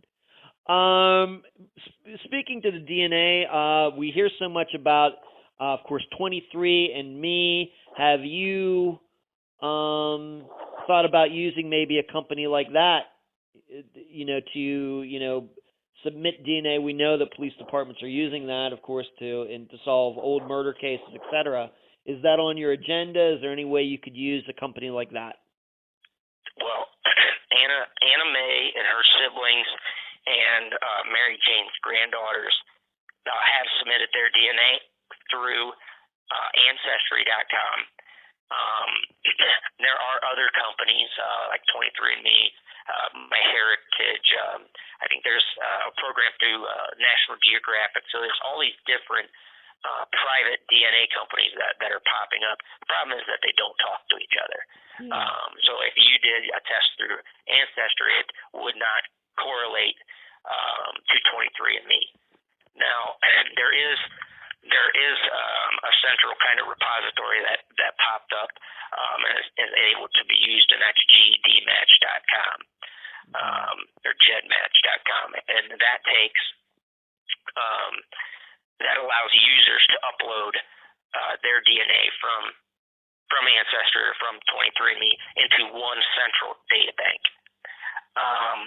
Unfortunately, that website recently restricted law enforcement access. Yes. So now, like when we look at the case of the Golden State Killer, that site specifically was able to help identify him. Right.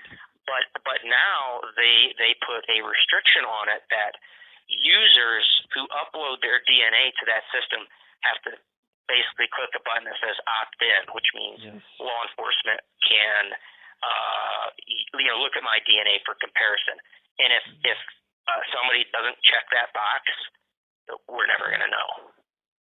Right. So that was a hurdle. That's a roadblock that we have to deal with now. Right. Right, and and now that I'm thinking through this a little bit more with Mary Jane, is that the only way you'd be able to use one of those companies is if she maybe had more children, and they submitted their DNA to find out, as many people do, what's my heritage. My sister's done that for our family. I'm 67% Irish, which didn't surprise anybody at all. And then the DNA that you have then could be matched to other descendants of Mary Jane. Yes. That she had, like, I guess you would call a new family, after she disappeared. That's the only way I guess that would work, right? I mean, that's one. Exactly. And up till this point, that has not happened. There has been no one that has popped up on their DNA family tree that could be like a child born to a second life per se. Okay. Mary Jane's divorce. I mean, how did she starts it, but then she's not even around when it's finalized? I mean, how did that happen? How did? I mean, she had an attorney at that time, so I'm assuming that if she's not around, he's at least making the appearance in court to have it done. But after she filed for divorce, she rescinded her petition for divorce. But James also filed for divorce in West Virginia, and he was ultimately granted the divorce. But Mary Jane did rescind her divorce petition. How did you find that out? Anna Mae told me that, and she had contacted Huron County to get a copy of the divorce decree, and there was a notation on there that it was rescinded. And where in the timeline does that go along with her quitting her job, her disappearance? Obviously, had you do that before she disappeared, but how do you know how that timeline all works? Where how that lines up? She filed for divorce from James in Huron County on February 12th of 1945. All right. And then she rescinded it when? In March. So not very. I mean, it was just a few weeks later, probably, that it was rescinded. Oh. Okay, and then she a few weeks later, it's so wants to get divorced. Then it's seemingly she decides she doesn't want to, and then a couple weeks after that, as far as we can tell, is when she went missing. Although it very well may be that she lived there for some more time. But Yep, that's true. Exactly. wow. And then when do you have the paperwork on when James filed for divorce? James filed for divorce later that year. I know it was granted in the fall of 1945, and he remarried shortly thereafter. Okay. So this is a kind of not that I'm a lawyer, some in absentia. He got to file divorce, Right.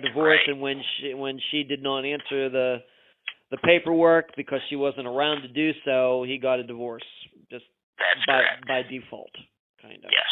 Okay.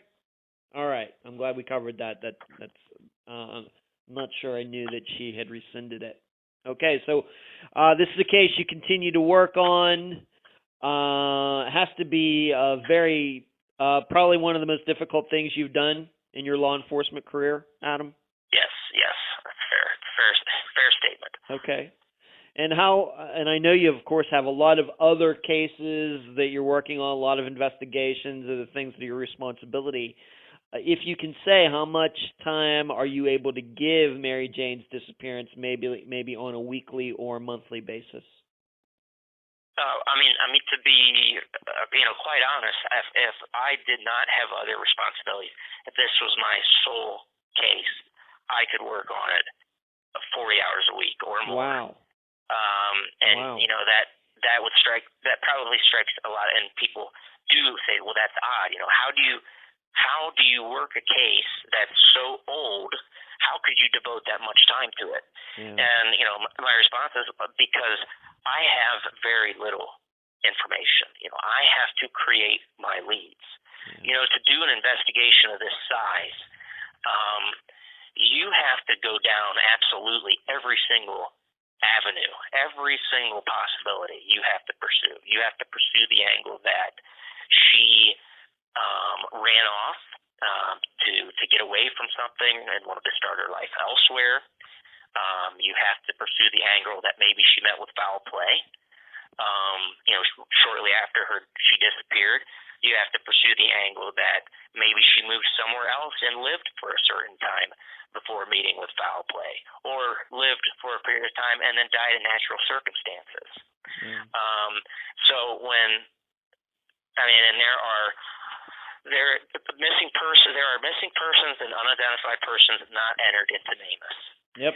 And there are jurisdictions across this country that have pauper cemeteries filled with unidentified remains, and nobody knows who they are.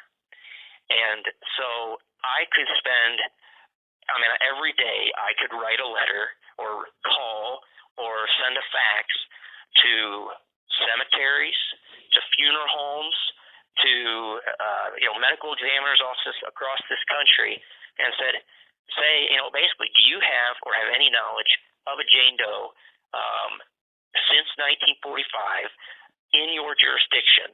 And if so, is that person entered into NamUs? Do we even know where the body is? A lot of these, when I start to make phone calls to other jurisdictions and other counties, and I say, hey, I see there's this unidentified Jane Doe that just turned up in the 60s or turned up in the 70s. Is it possible for you to send me the file on it? And I get cooperation a lot. I'll get a coroner's office to send me a complete file, and that file might have an actual picture of the unidentified person, and I can look at it and say, that's not her. A lot of times the files that I get are next to nothing, just like some brief coroner's notations. A lot of times I don't even hear back. Law enforcement agencies don't even respond to phone calls, voicemails, letters, emails. They won't even respond. Other jurisdictions are really good about it, but they'll say, hey, this is what we have, but to be honest, we don't know where the body is. there was no record of where that body was buried. She could be in any cemetery across the city. Detroit, for example. Yeah. Not very far away from where we are. Right. Here in Ohio. There are several unidentified Jane Does in that area that could match Mary Jane based on physical characteristics. But the documentation system at that time was terrible, and they have no record of where these bodies are, and that is the tragedy, and that's what makes this case and cases like this so incredibly difficult. And the only, truly the only way to start identifying these unidentified bodies would be mass exhumations. And obviously that comes with, it comes with a hefty price tag. Sure it does. To do that, there are legal issues and legal hurdles that you have to jump through to get that done. There are ethical, moral, and religious objections, you could say, to even doing that, to disinter someone. So it is not easy. But if there was a fund, if there was an agency that there was money, or all they did was identify these unidentified graves and do exhumations, do the paperwork to get the exhumations done, to have DNA taken from them, to have the DNA entered into NamUs, I think a lot more missing persons cases would be solved. And unfortunately, the resources just are not there. No. And in many police departments, they lack the resources financially to be able to do that. And some police departments, just don't even know where to begin, in cases like this. And like you said, because they are just incredibly difficult to work. They are. I want to get into a little bit more a theory on that in just a moment, but you wanted to talk, if Mary Jane being missing isn't enough, obviously this will, as most listeners already know, this will be the oldest disappearance case Unfound has ever covered. The oldest one to this point was one in Wisconsin in the 1950s, Evelyn Hartley, from Yes. La Crosse, Wisconsin. We covered that one back in 2018. But you told me that Mary Jane's sister Rose is also missing. Tell the listeners about that. That is true. Rose was Mary Jane's sister, and she remained in the Fairmont area. Was married. She married a gentleman by the name of Harold Leeson, and they had several children. And we're talking in the 1940s. And Rose left. Rose disappeared. It was where she went. And her children grew up, and the only record or anything to do with Rose kind of happened in the late 1960s. One of Rose's children, who had since grown up, received a letter in the mail from some kind of hospital, some kind of nursing facility, an institution of some kind, saying, "Hey, your mom is here. She's sick," and that's it. Rose's son got the letter and told one of Anna Mae's sisters about it. So that letter is gone because Anna Mae never saw the letter, and Anna Mae's siblings never saw the letter. This was word of mouth from Rose's son. And so Anna Mae's sister believes that Bobby was his name, who received the letter, said that Rose was in the New York area, and that it came from a New York facility. But the states kind of layer changed, where it could have been New Jersey, it could have been Pennsylvania, but Rose is not listed as an official missing person. This is all just word from the family. Uh-huh. And Wow. I think the Rose aspect of this investigation is crucial. We're talking about two siblings that are missing from right around the same time frame, and so mid 1940s. Right, and I have considered the fact that maybe they went somewhere together. I don't know. Maybe let's say Rose went to New York, and maybe she had correspondences with her sister. Maybe she had letters from her sister. We just don't know. And Rose's son, he got that letter, and he hadn't seen his mom for years. And so I think he believed at the time that the facility wanted some kind of financial assistance, and he just didn't have it. So he did not respond to that letter. And I have, I've asked, my brother has traced my genealogical tree, and he is very advanced in genealogical work, and I've requested his assistance in tracking Rose, and he, she also drops off the face of the earth. We can't find a death certificate. We can't find any existence of her past like the 1940 census. So is this a situation where everybody just got up one day and she was gone? I mean, at least in Mary Jane's case, she's living by herself. She's in another state.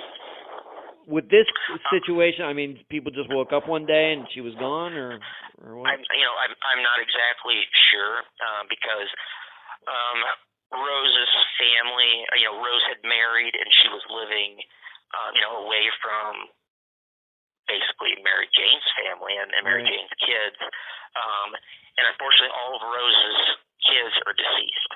So for me to ask them that question, I can't. So I don't know if she said she was going to leave. I don't know what happened to make her leave. I just don't know. Oh, okay. All right. Where did she disappear from? Where is she living at the time? Well, she was living in Fairmont at the time. Oh, she was in Fairmont too. Yeah, she was in Fairmont too. The whole family, the whole family is in that area. Like I said, the last known whereabouts, and again, this is word of mouth, not direct evidence, is in the New York area. Okay. Two sisters. So you're saying that two sisters went missing within a year? Is that would that time frame be accurate, or? Yeah, I'm not exactly sure when Rose left, but it would have been within a close time frame. Yes. Wow.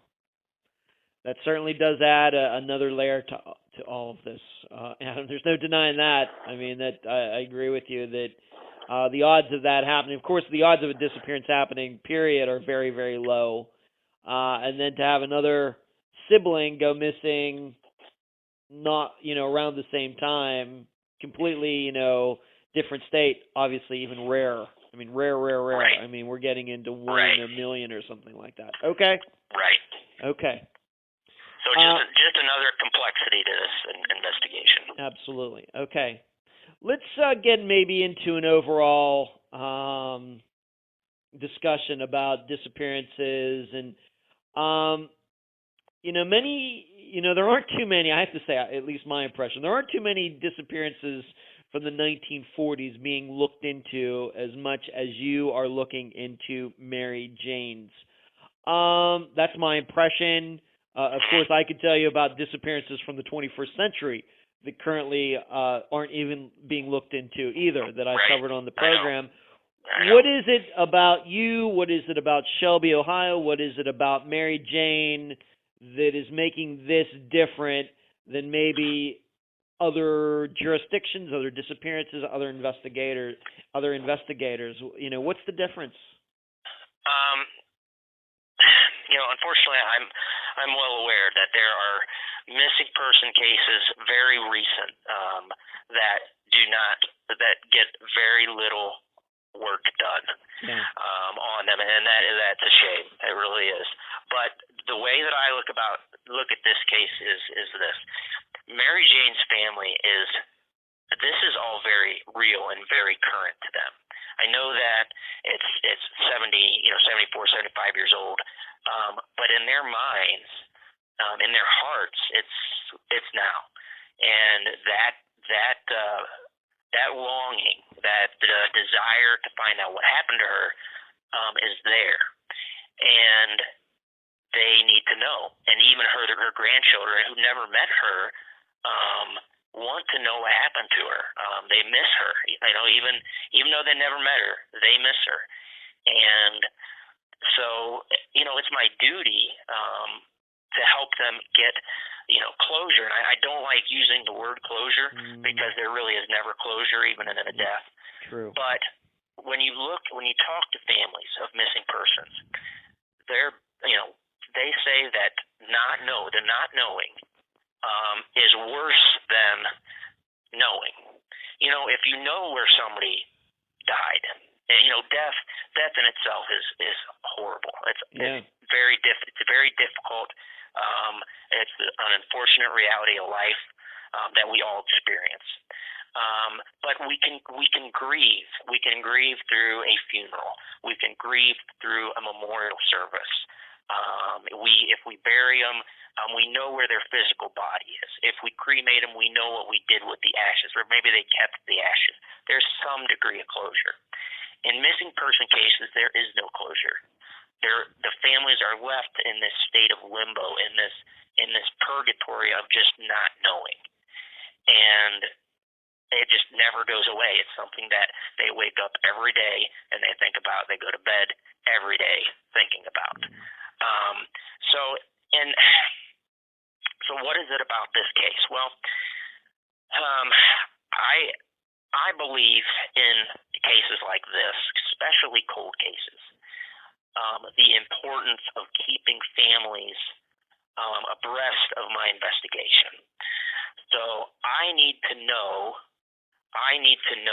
Mary Jane's family to know her. And for me to do that, I need to contact them, and I need to be in communication with them on pretty much a daily basis. Now, I speak to Mary Jane's granddaughter, Mindy, every day. I have her cell phone. She has my cell phone, and we text back and forth. And she'll give me ideas. I'll ask her some questions. I talk to Anna Mae several times a week, and a lot of times we'll go over the same information, but each time I might learn just a little bit more. So, like John Douglas, who is an FBI profiler, he said behavior reflects personality, and to understand the artist, you must study his art. The crime must be evaluated in its totality, and there's no substitute for experience. You must go directly to the source. Well, in my case, the source is Mary Jane's family. Right. So I have to be able to communicate with them, and I believe in complete transparency. Now, if this was a current case, if this was a case that happened where I could identify a suspect and get him prosecuted, the amount of information, him or her, the amount of information that I would release would not be as much as I'm releasing now. If she did meet with foul play, any suspects are long since dead. My primary goal here is to discover her remains and to find out where she is, so her family can have some degree of closure, to put up a marker, to bury her, to know, just have some degree of closure. So I think,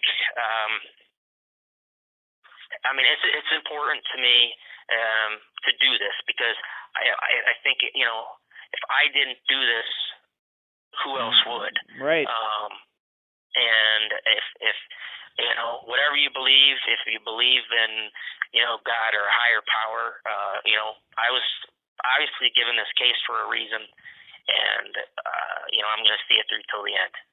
Okay. What do you think the current state of investigation of missing persons cases in the 21st century? I asked this because we started this year off. I talked to Maureen Reinches, who is a victims advocate. She's worked on getting laws passed throughout the United States regarding missing persons cases and everything else. And the topic has come up before with other people. But the missing persons department, obviously most police departments do not have a missing persons division. Only the largest of the largest do, maybe New York City, LA, places like that. But even in those departments, working missing persons cases is not seen as a very glamorous position. It's of course, homicide, maybe some other departments are seen as being a little more interesting, glamorous, whatever word you want to use. Why do you think that is? A lot of it comes down to resources. Every law enforcement agency across this country is understaffed. Absolutely every single one, from the largest to the smallest. And a lot of it has to do with financial resources. They don't have the time, they don't have the manpower, they might not have the experience to be able to put as much time into a missing persons case as they would like. I mean, there are people that go missing every day. Yes. So if you get a new missing persons case, that is going to take priority over a colder case. And that's just an unfortunate reality that happens. And you said it. There are departments. The larger departments have people that focus on missing person investigations, but most departments, and just like Shelby, we do other things. I investigate rapes. I investigate domestic violence. I investigate murders. I mean, burglaries, robberies. So, and that stuff happens every day. Yeah. So, it's tough because you have to devote time every day just to do a little bit. Maybe send out one email about it. Maybe talk to the family just for a little bit, and document absolutely everything that you can do and that you do. That way you're not repeating your work. But you're exactly right. There are just missing persons cases are not given the attention that they should be, and that often, it is the reason families get frustrated with law enforcement. Yeah. There's in many missing person cases, generally little to no information is shared with the families. And I mean that's a police procedure, and it's a tactic in recent investigations because little information can be obtained by disclosing leads, and if you disclose everything, then if the suspect comes about, you want to be able to tie what he says into what you already know. So if you make that public, then you can't correspond the two together as easily. But in my case, that's not the case. That's not a situation, right? And right. So I mean, when John Walsh's son Adam was kidnapped, he said, what families have to do is they need to make sure that missing person is on the front page of every paper and every magazine, billboard. It needs to stay current, because if it stays current in the media, people are thinking about it. People are calling. People are giving leads. But once that fades from the front pages, and it's given a back seat, people just forget, and those leads start to dry up. And so, ultimately, the families that complain the most get the best results. And it's that squeaky wheel gets the grease. Oh. And Mary Jane's family has never given up on. They've never given up. They have been looking for her since the 40s, and they've taken they've gone down every angle they could. It's fortunate they contacted us, and I got to sign the investigation, and because I think we've made some progress. Yeah, and one of the other issues that pops up is, that's very difficult with these departments that don't have, people, 100% full-time on missing persons cases, is that these cases get passed from one person to the next, it seems, every couple years. Somebody comes in, somebody gets responsibility for a couple years, and they move on to something else, and then somebody else comes in, and it's like starting from square one again. The person has to relearn it. And on top of that, I know that having done this for 3.5 years, investigating missing persons cases is no different than like anything else. There is a skill to it. There is things that you can learn. And, when you have new people coming in all the time, it's like everything has to be relearned. And that's not a very efficient way to solve cases when you have new people coming in all the time. It's not.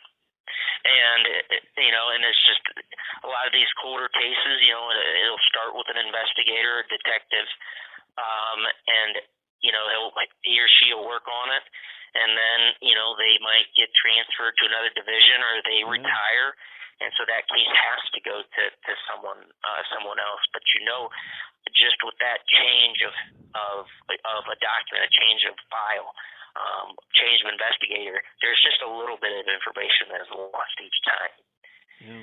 And so that is, you're absolutely right. That is definitely a hindrance. Right. But as far as like the investigations today, I firmly believe in asking for the public's assistance. And I have posted on multiple missing persons Facebook pages. I think that's in fact how you got to know about this case, was one of my Facebook posts.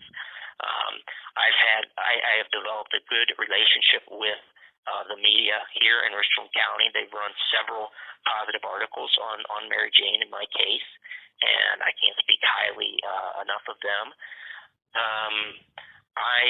There's a gentleman named Sean McCracken who runs a YouTube channel called Mysterious West Virginia, and Mindy, Mary Jane's granddaughter, and I contacted him, and he agreed to basically profile her case. And he does everything by himself. He came up to Shelby, he came up to Plymouth on his own dime, and interviewed me. And he put together a video, and it's on YouTube, and that's gotten some public response. The beginning of this week, spoke with an editor from the Fairmont paper. So the Fairmont paper is going to run an article about Mary Jane, and I'm hoping that gets some coverage, because when you think about it, Mary Jane was only in this area for about a year. Yep. So the amount of people that she had contact with is going to be small. That article that ran back in 2004 in the Plymouth paper, one person responded. I've had 3 articles written since I took over this case in this area, and no one else has responded. Yeah. So, but I think I'm going to have a better response in the Fairmont area. People that knew her, knew of her, knew the family. Even if I get a phone call or an email like, "Hey, the rumor was this," or "You might want to look down this road," that's a lead that I can pursue. And now thanks to you, hopefully this case can go national. Yes. And we can gather more leads that way. The more publicity, the better. And so when we did exhume a body here in Ohio in August, and I found her, this Jane Doe, via it was not in NamUs. It was on findagrave.com, and somebody had posted a article. Basically, it's an old article. It was from 1968, and said that there's a skeleton that was discovered in Preble County, which is northwest of Dayton, Ohio, and it was unidentified. At the time, the coroner did some approximation, age, gender, height, weight, and that kind of corresponded to Mary Jane. And so once I saw that article, I reached out through the NamUs system to the coroner's office there, and I just said, hey, this is what I have. At the time, the coroner said that the body in Preble County had likely been there 10 to 15 years. So if Mary Jane, let's say in theory, lived for 5 or 6 years, that timeline would match up. And so I presented this to the Preble County Coroner's investigator, Dave Linloff, and he ran with it. And he said, Adam, I want to do this. I want to help you. And he was tremendous to work with. All the legal hurdles that we have to jump through, search warrants, talk to the prosecutors, talking to cemeteries, talking to the people that are actually going to dig the grave, talking to the funeral home, talking to the coroner. He did all that. He did all my legwork. And he set up that the state crime lab, BCI, was going to come out and take these samples once we exhumed this body. And so I cannot speak highly enough about Preble County and the officials in the city. Not only did they do all this for us, they waived all the costs associated with the exhumation. So the bill that came to the Shelby Police Department was small. It was like $180, and that was for a casket to reinter the remains. That's nothing. And if every jurisdiction could work together like I worked with Dave Linloff, a lot more of these cases would be solved. It sounds like it. So, I can't speak highly enough about him or the officials down there. We're still waiting on the results of that exhumation. Obviously, we were there when they dug up the grave and they opened the vault. The casket had deteriorated. There was nothing left. It was just a skeleton. And BCI came out and they took the bone fragments that they felt they could get the best DNA from. But unfortunately, that grave had water in it at some time. When we opened it, there was not water in it, but you could see an obvious water line. So now we go back to what we talked about earlier. That DNA has degraded. Yeah. And so, we did that in August, and I have yet to hear back as far as if there's been a hit per se. And I would assume it's because the DNA has degraded significantly. Now, an advancement in science that is new. The future of unidentified cases is the DNA Doe Project, and that's a volunteer organization formed specifically to identify deceased persons using forensic genealogy, and it's a volunteer thing. And they identify victims of automobile accidents, homicides, suicides. Going back to who we talked about earlier, Joseph Newton Chandler, they were instrumental in his identification. Right. They were instrumental in discovering that unknown female in Texas that we spoke of. Yes. And they, on a daily basis, if you follow their Facebook page, they are solving cases based on forensic genealogy, solving these identified cases.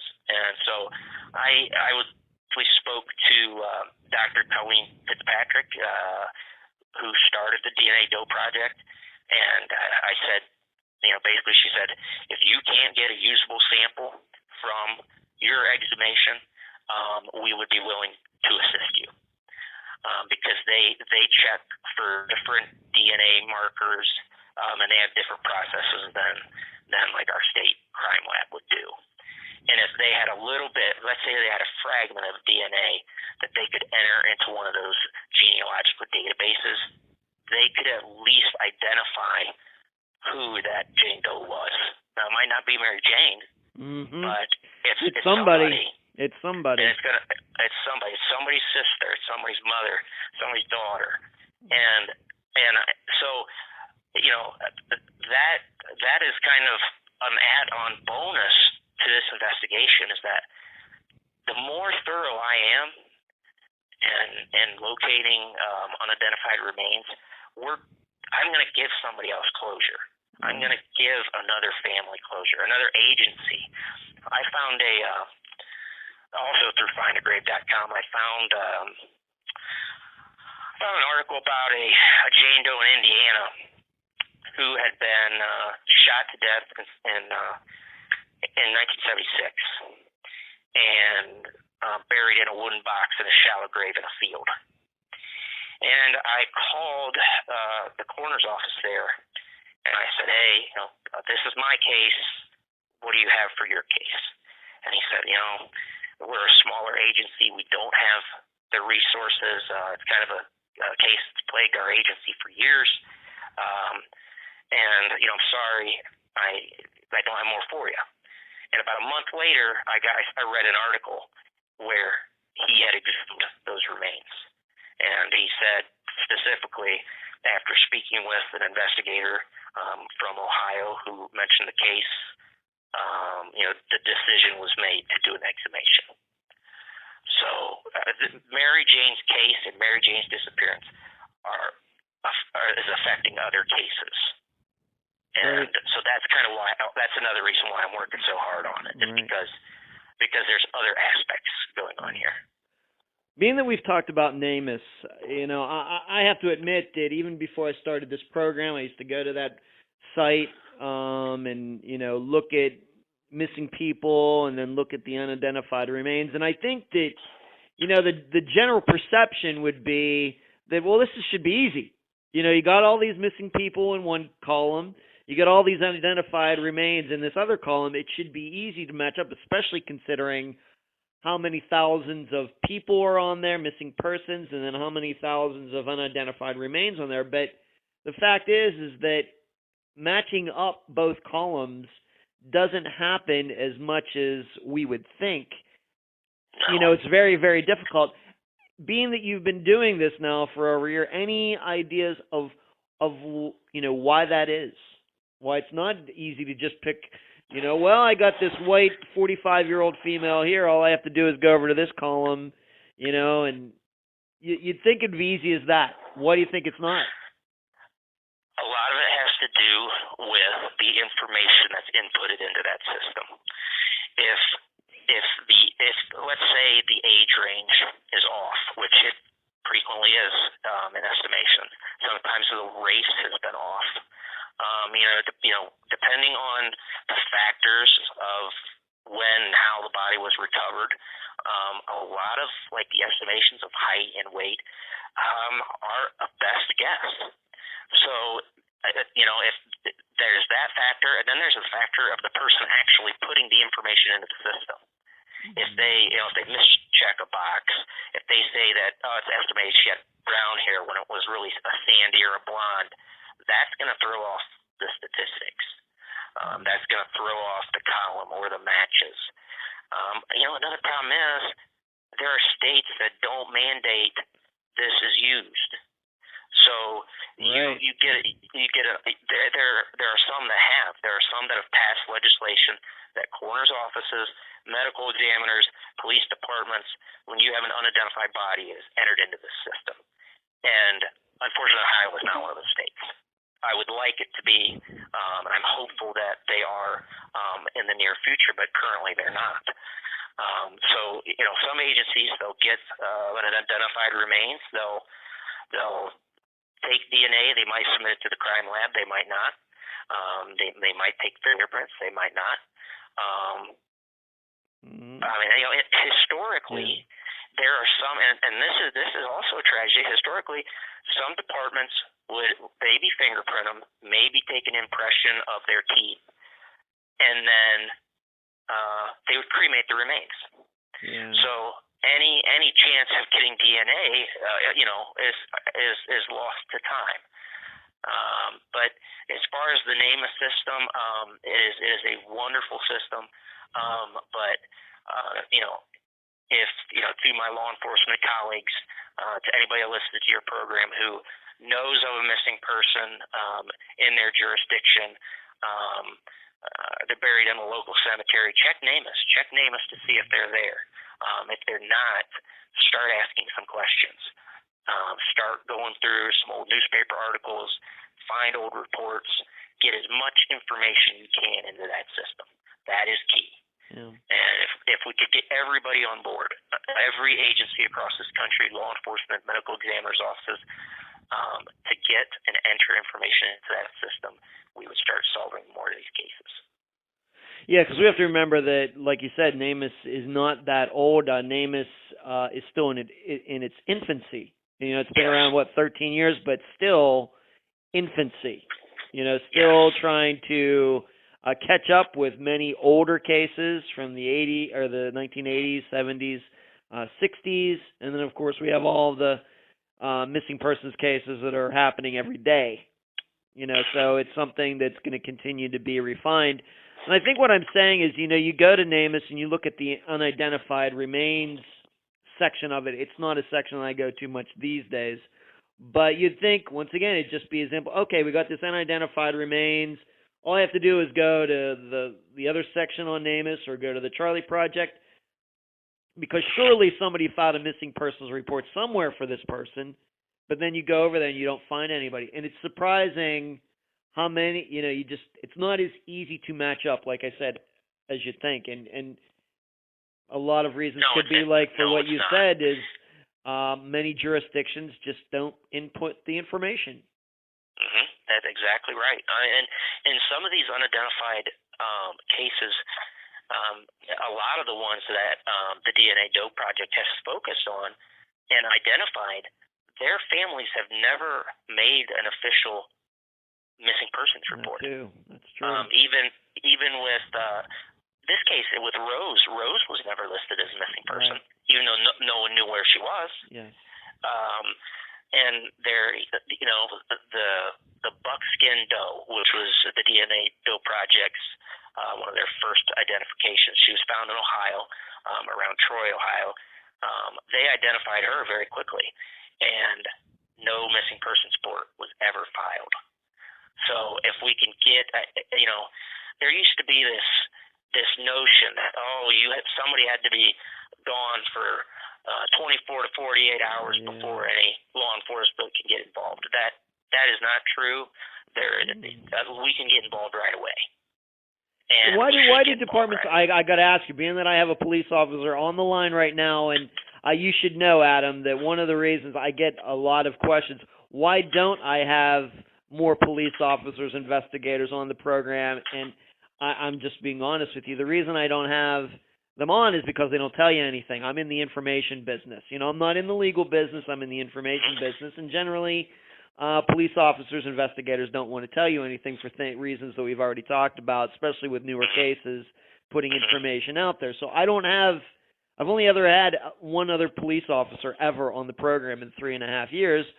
But why is it that these departments don't want to input it? I mean, it's, even if they're not required to do by law, it would seem that, they know about NamUs. Why don't they do it? Well, a lot of them don't. A lot of them don't know about NamUs. And, look, prior to the internet, disappearances that did not involve celebrities, did not involve kids, received little to no media attention at all. If it was a missing adult, it was kind of written off as they chose to run away. They're an adult. They can do whatever they want. In many jurisdictions, wouldn't even take a police report because they fell back on that argument, which is basically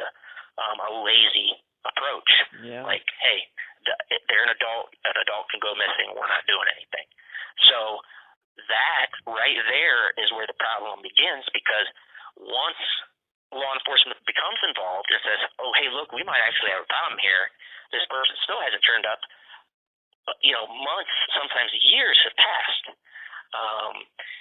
And that makes the job exceptionally more difficult. And, unfortunately, why does law enforcement not share information? The relationship between law enforcement and media entities is fragmented. It is. And it's only gotten worse in recent years. And instead of working together, we oftentimes work against each other. And there's a lack of trust because of certain things that have happened. But I believe, like I said, I told you, I believe in transparency, and I believe in utilizing resources like yourself, like Facebook, like the Charlie Project, like the Doe Network, and to just get it out there, get the information out there. Because if she did live past the 1945, somebody is going to say, hey, that looks like the lady that used to live next to my grandma. Or, hey, that lady looks like the person that used to work with my mom, or something like that.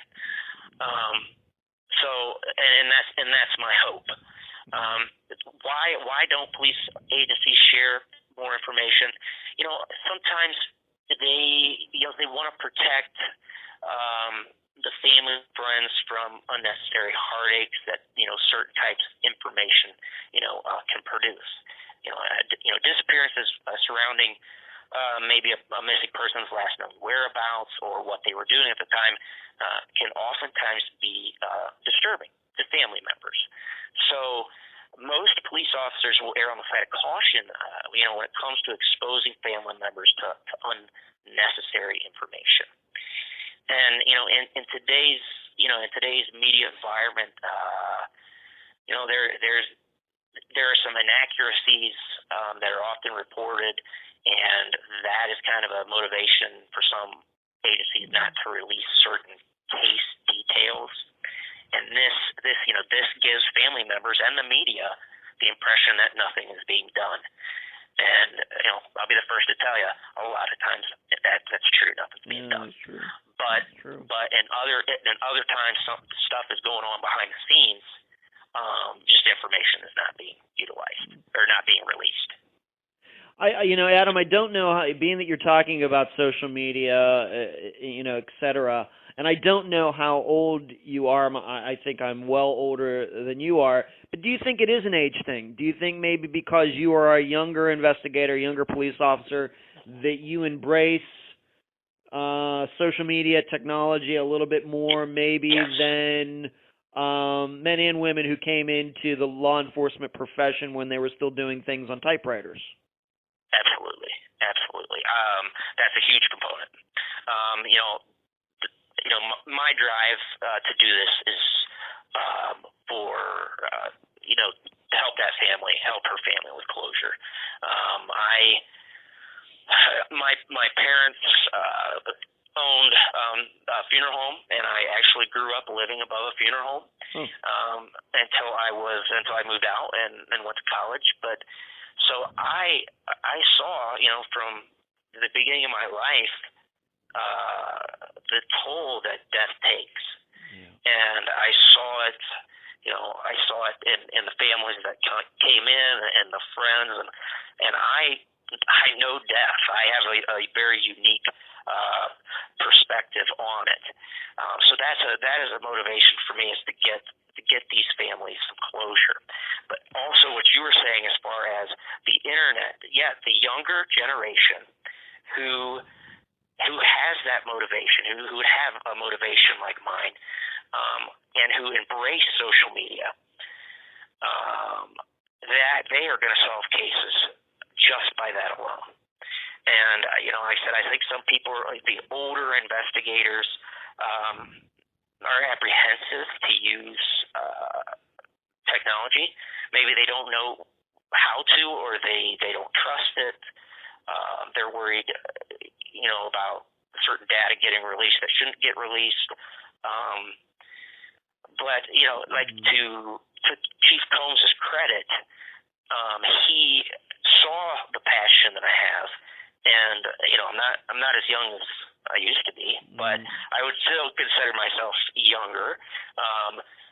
A lot of times, investigations like this of this magnitude are not given to younger officers. They say, oh, you have to be here 15, 20 years before you get a case like that. And then at that point, you're giving it to the older investigator who, yes, they do have more experience, but they don't have experience with the current technology. So the chief, my chief, Chief Lance Combs, I give him, props by saying, Adam, I see you want to do this. You're the best person for the job. You have, all my investigations are over the top thorough, and so. And this investigation needs that. So, yeah, looping media, it's still using print media. Any information you can get out there is crucial in missing person cases. What is one suggestion you would do for other police officers that may be listening to this or eventually listen to this? What is the number one piece of advice you would give to other investigators, whether they are older men and women, late 40s into their 50s, or even younger than you, when it comes to missing persons cases, whether it's one from the 1940s that ends up on their desk or even newer ones? What's number one piece of advice you would give them?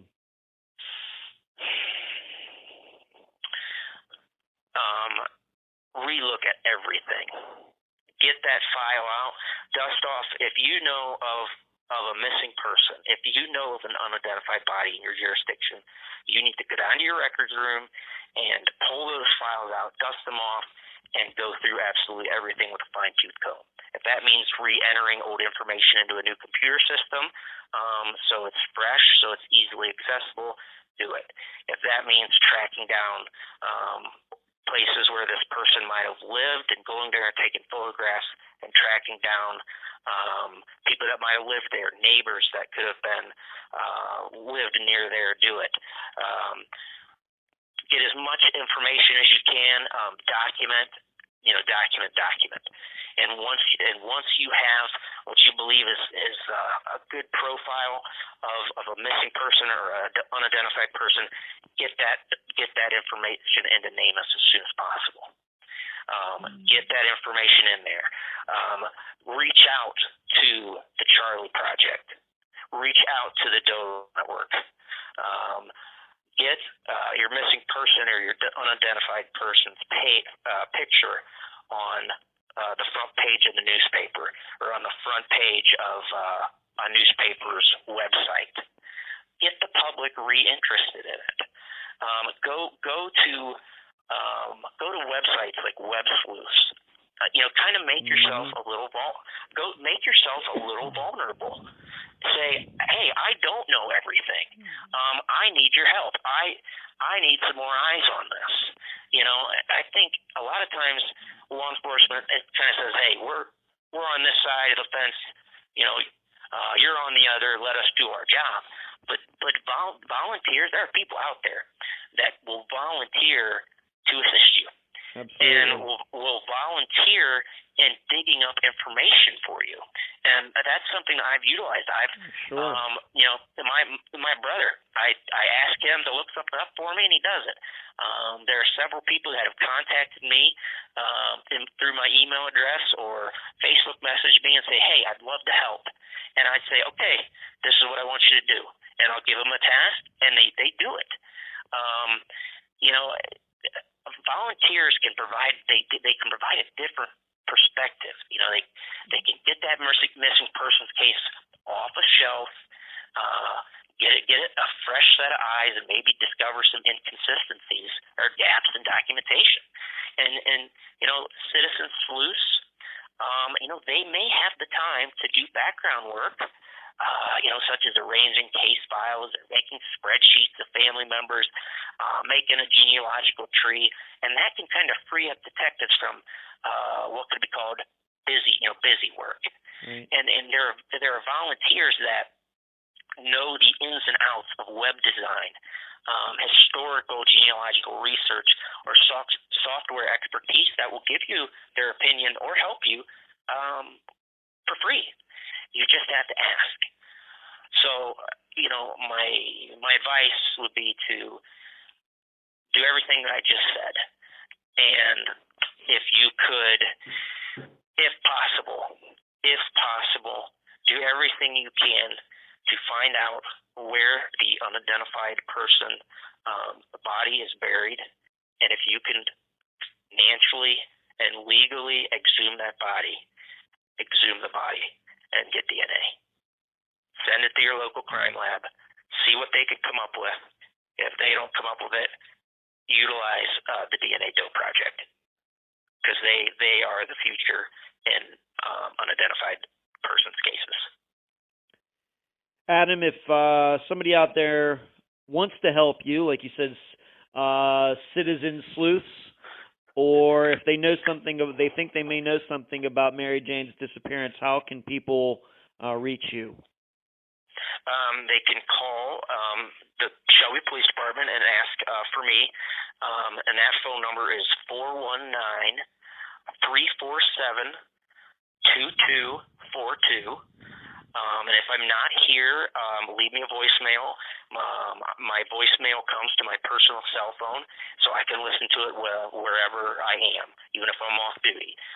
If you don't want to talk to me in person over the phone, you can email me, and my email is my first name, Adam, A-D-A-M, .Turner, T-U-R-N-E-R, at Shelby, S-H-E-L-B-Y, P as in Paul, D as in David, .org. There's also a missing persons group for Mary Jane on Facebook, and it's called, it says missing in all capital letters, Mary Jane Croft Vangilder. And if you ask to join that group, I will accept you, and that way you can kind of keep abreast of what's going on. I try to post in there as much as I can. And as of yesterday, I reached out to the forensic art community, and I said, hey, who can help me doing an age progression of Mary Jane, to say maybe she lived to her 60s or her 70s, and I got a response right away. Yeah. Just if there's the articles about Mary Jane are all online that have been written previously. If you if you forget some details, or if you want to know some information, like I said, reach out to me, and I will be happy to assign somebody, like some busy work that I don't have time to follow up on. Right. And we should note that the reason that you're on the program is because one of my assistants, Cherie, somehow you two got in contact with each other, and she told me, hey, you got to talk to this guy about Mary Jane's disappearance. So you've gotten to talk to my assistant, Cherie, I guess at least a couple times. Yeah, and like I said, that all started, this conversation started because I said I'm going to post in as many missing and unidentified groups on Facebook as I can. And I typed a little synopsis of the case. I gave a brief description of Mary Jane, her physical characteristics, and where she went missing from, and some of the circumstances surrounding her disappearance. And I gave links to, the Doe Network, Charlie Project, NamUs, and the articles that have been written about her, to include the one about the exhumation I did in Eaton, and the video that was done by Sean McCracken, and said, gave everybody all that information, and then your assistant saw that and put me in touch with you. Yeah. So, and I can't thank you enough for allowing me to be on your program, because your audience is not just local, it's national. It is. It's international, actually. Right. International, all over the world.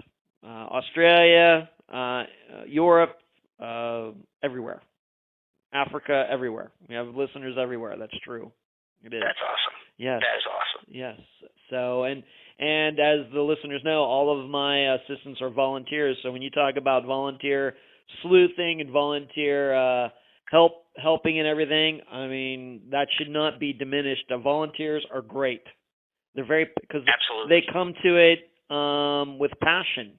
You know, this is something Exactly. that they are deciding to do with the extra time in their life, and so you know that you are working with and you're getting involved with people who are very passionate about it. They're not just doing it, you know, because, you know, they're not getting paid to do it. They're coming to you because they want to help, and, you know, so their hearts are in the right place. Exactly. Yeah. Adam, any last words before we complete this interview? No, I just want to thank you for the opportunity to talk about Mary Jane's case.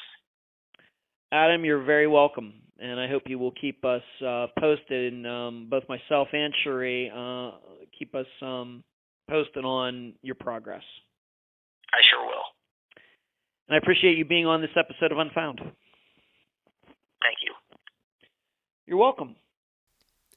And that was my interview with Adam Turner, investigator responsible for the disappearance of Mary Jane Vangilder. I thank him for joining me and all of you on the program. And I just got to say, what a breath of fresh air Adam is. I wish more investigators had his attitude and passion. We need way more detectives like Officer Turner. Although there isn't a ton of information regarding Mary Jane's disappearance, I think we have way more than we could ever hope for, considering this case is 75 years old. I would compare it to Donna Jean Mikolenko's, which is 20 years newer. And in that one, we have like 50% less information to go on. On the other hand, in Evelyn Hartley's, which was the oldest disappearance ever covered by Unfound until today, we have considerably more leads than in Mary Jane's.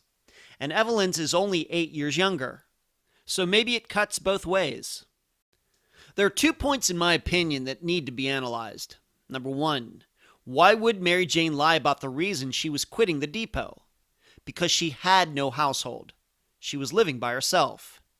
Number 2, the lack of a forwarding address for Mary Jane's mail. Because the mail eventually came back to her daughter. The post office had nowhere else to send it. Regarding point number 1, why didn't Mary Jane tell them the truth? Or why that lie and not some other one? My guess is because in 1945 terms, that lie was a really, really good one. Nobody would question it. In fact, if we were to see the paperwork for every woman who quit that depot and other depots, I'm betting additional household duties was a popular reason, once again, in 1945 culture. As for point number 2, unless there was something that went down where somebody killed Mary Jane and stopped her mail, and there's no proof of that, I'm inclined to believe Mary Jane herself stopped her mail at the address where she was living. So she was also the one who didn't give a forwarding address. Why would she do that? Especially to her own daughter? I think you can see where I'm going here. I think what I'm saying is most probably in the disappearance of Mary Jane Vangilder, we should be less concerned about her life during wartime and instead pursue this case with the somewhat firm belief she had a life after wartime, a life of her own choosing. And I'm encouraged that the main investigator has the same idea. I'll leave the rest of the theorizing up to you. And that's the program. If you found it informative, please go to the app that you use to listen to Unfound and give this podcast a nice review. I thank you for listening. I'm Ed Densel, and you've been listening to Unfound.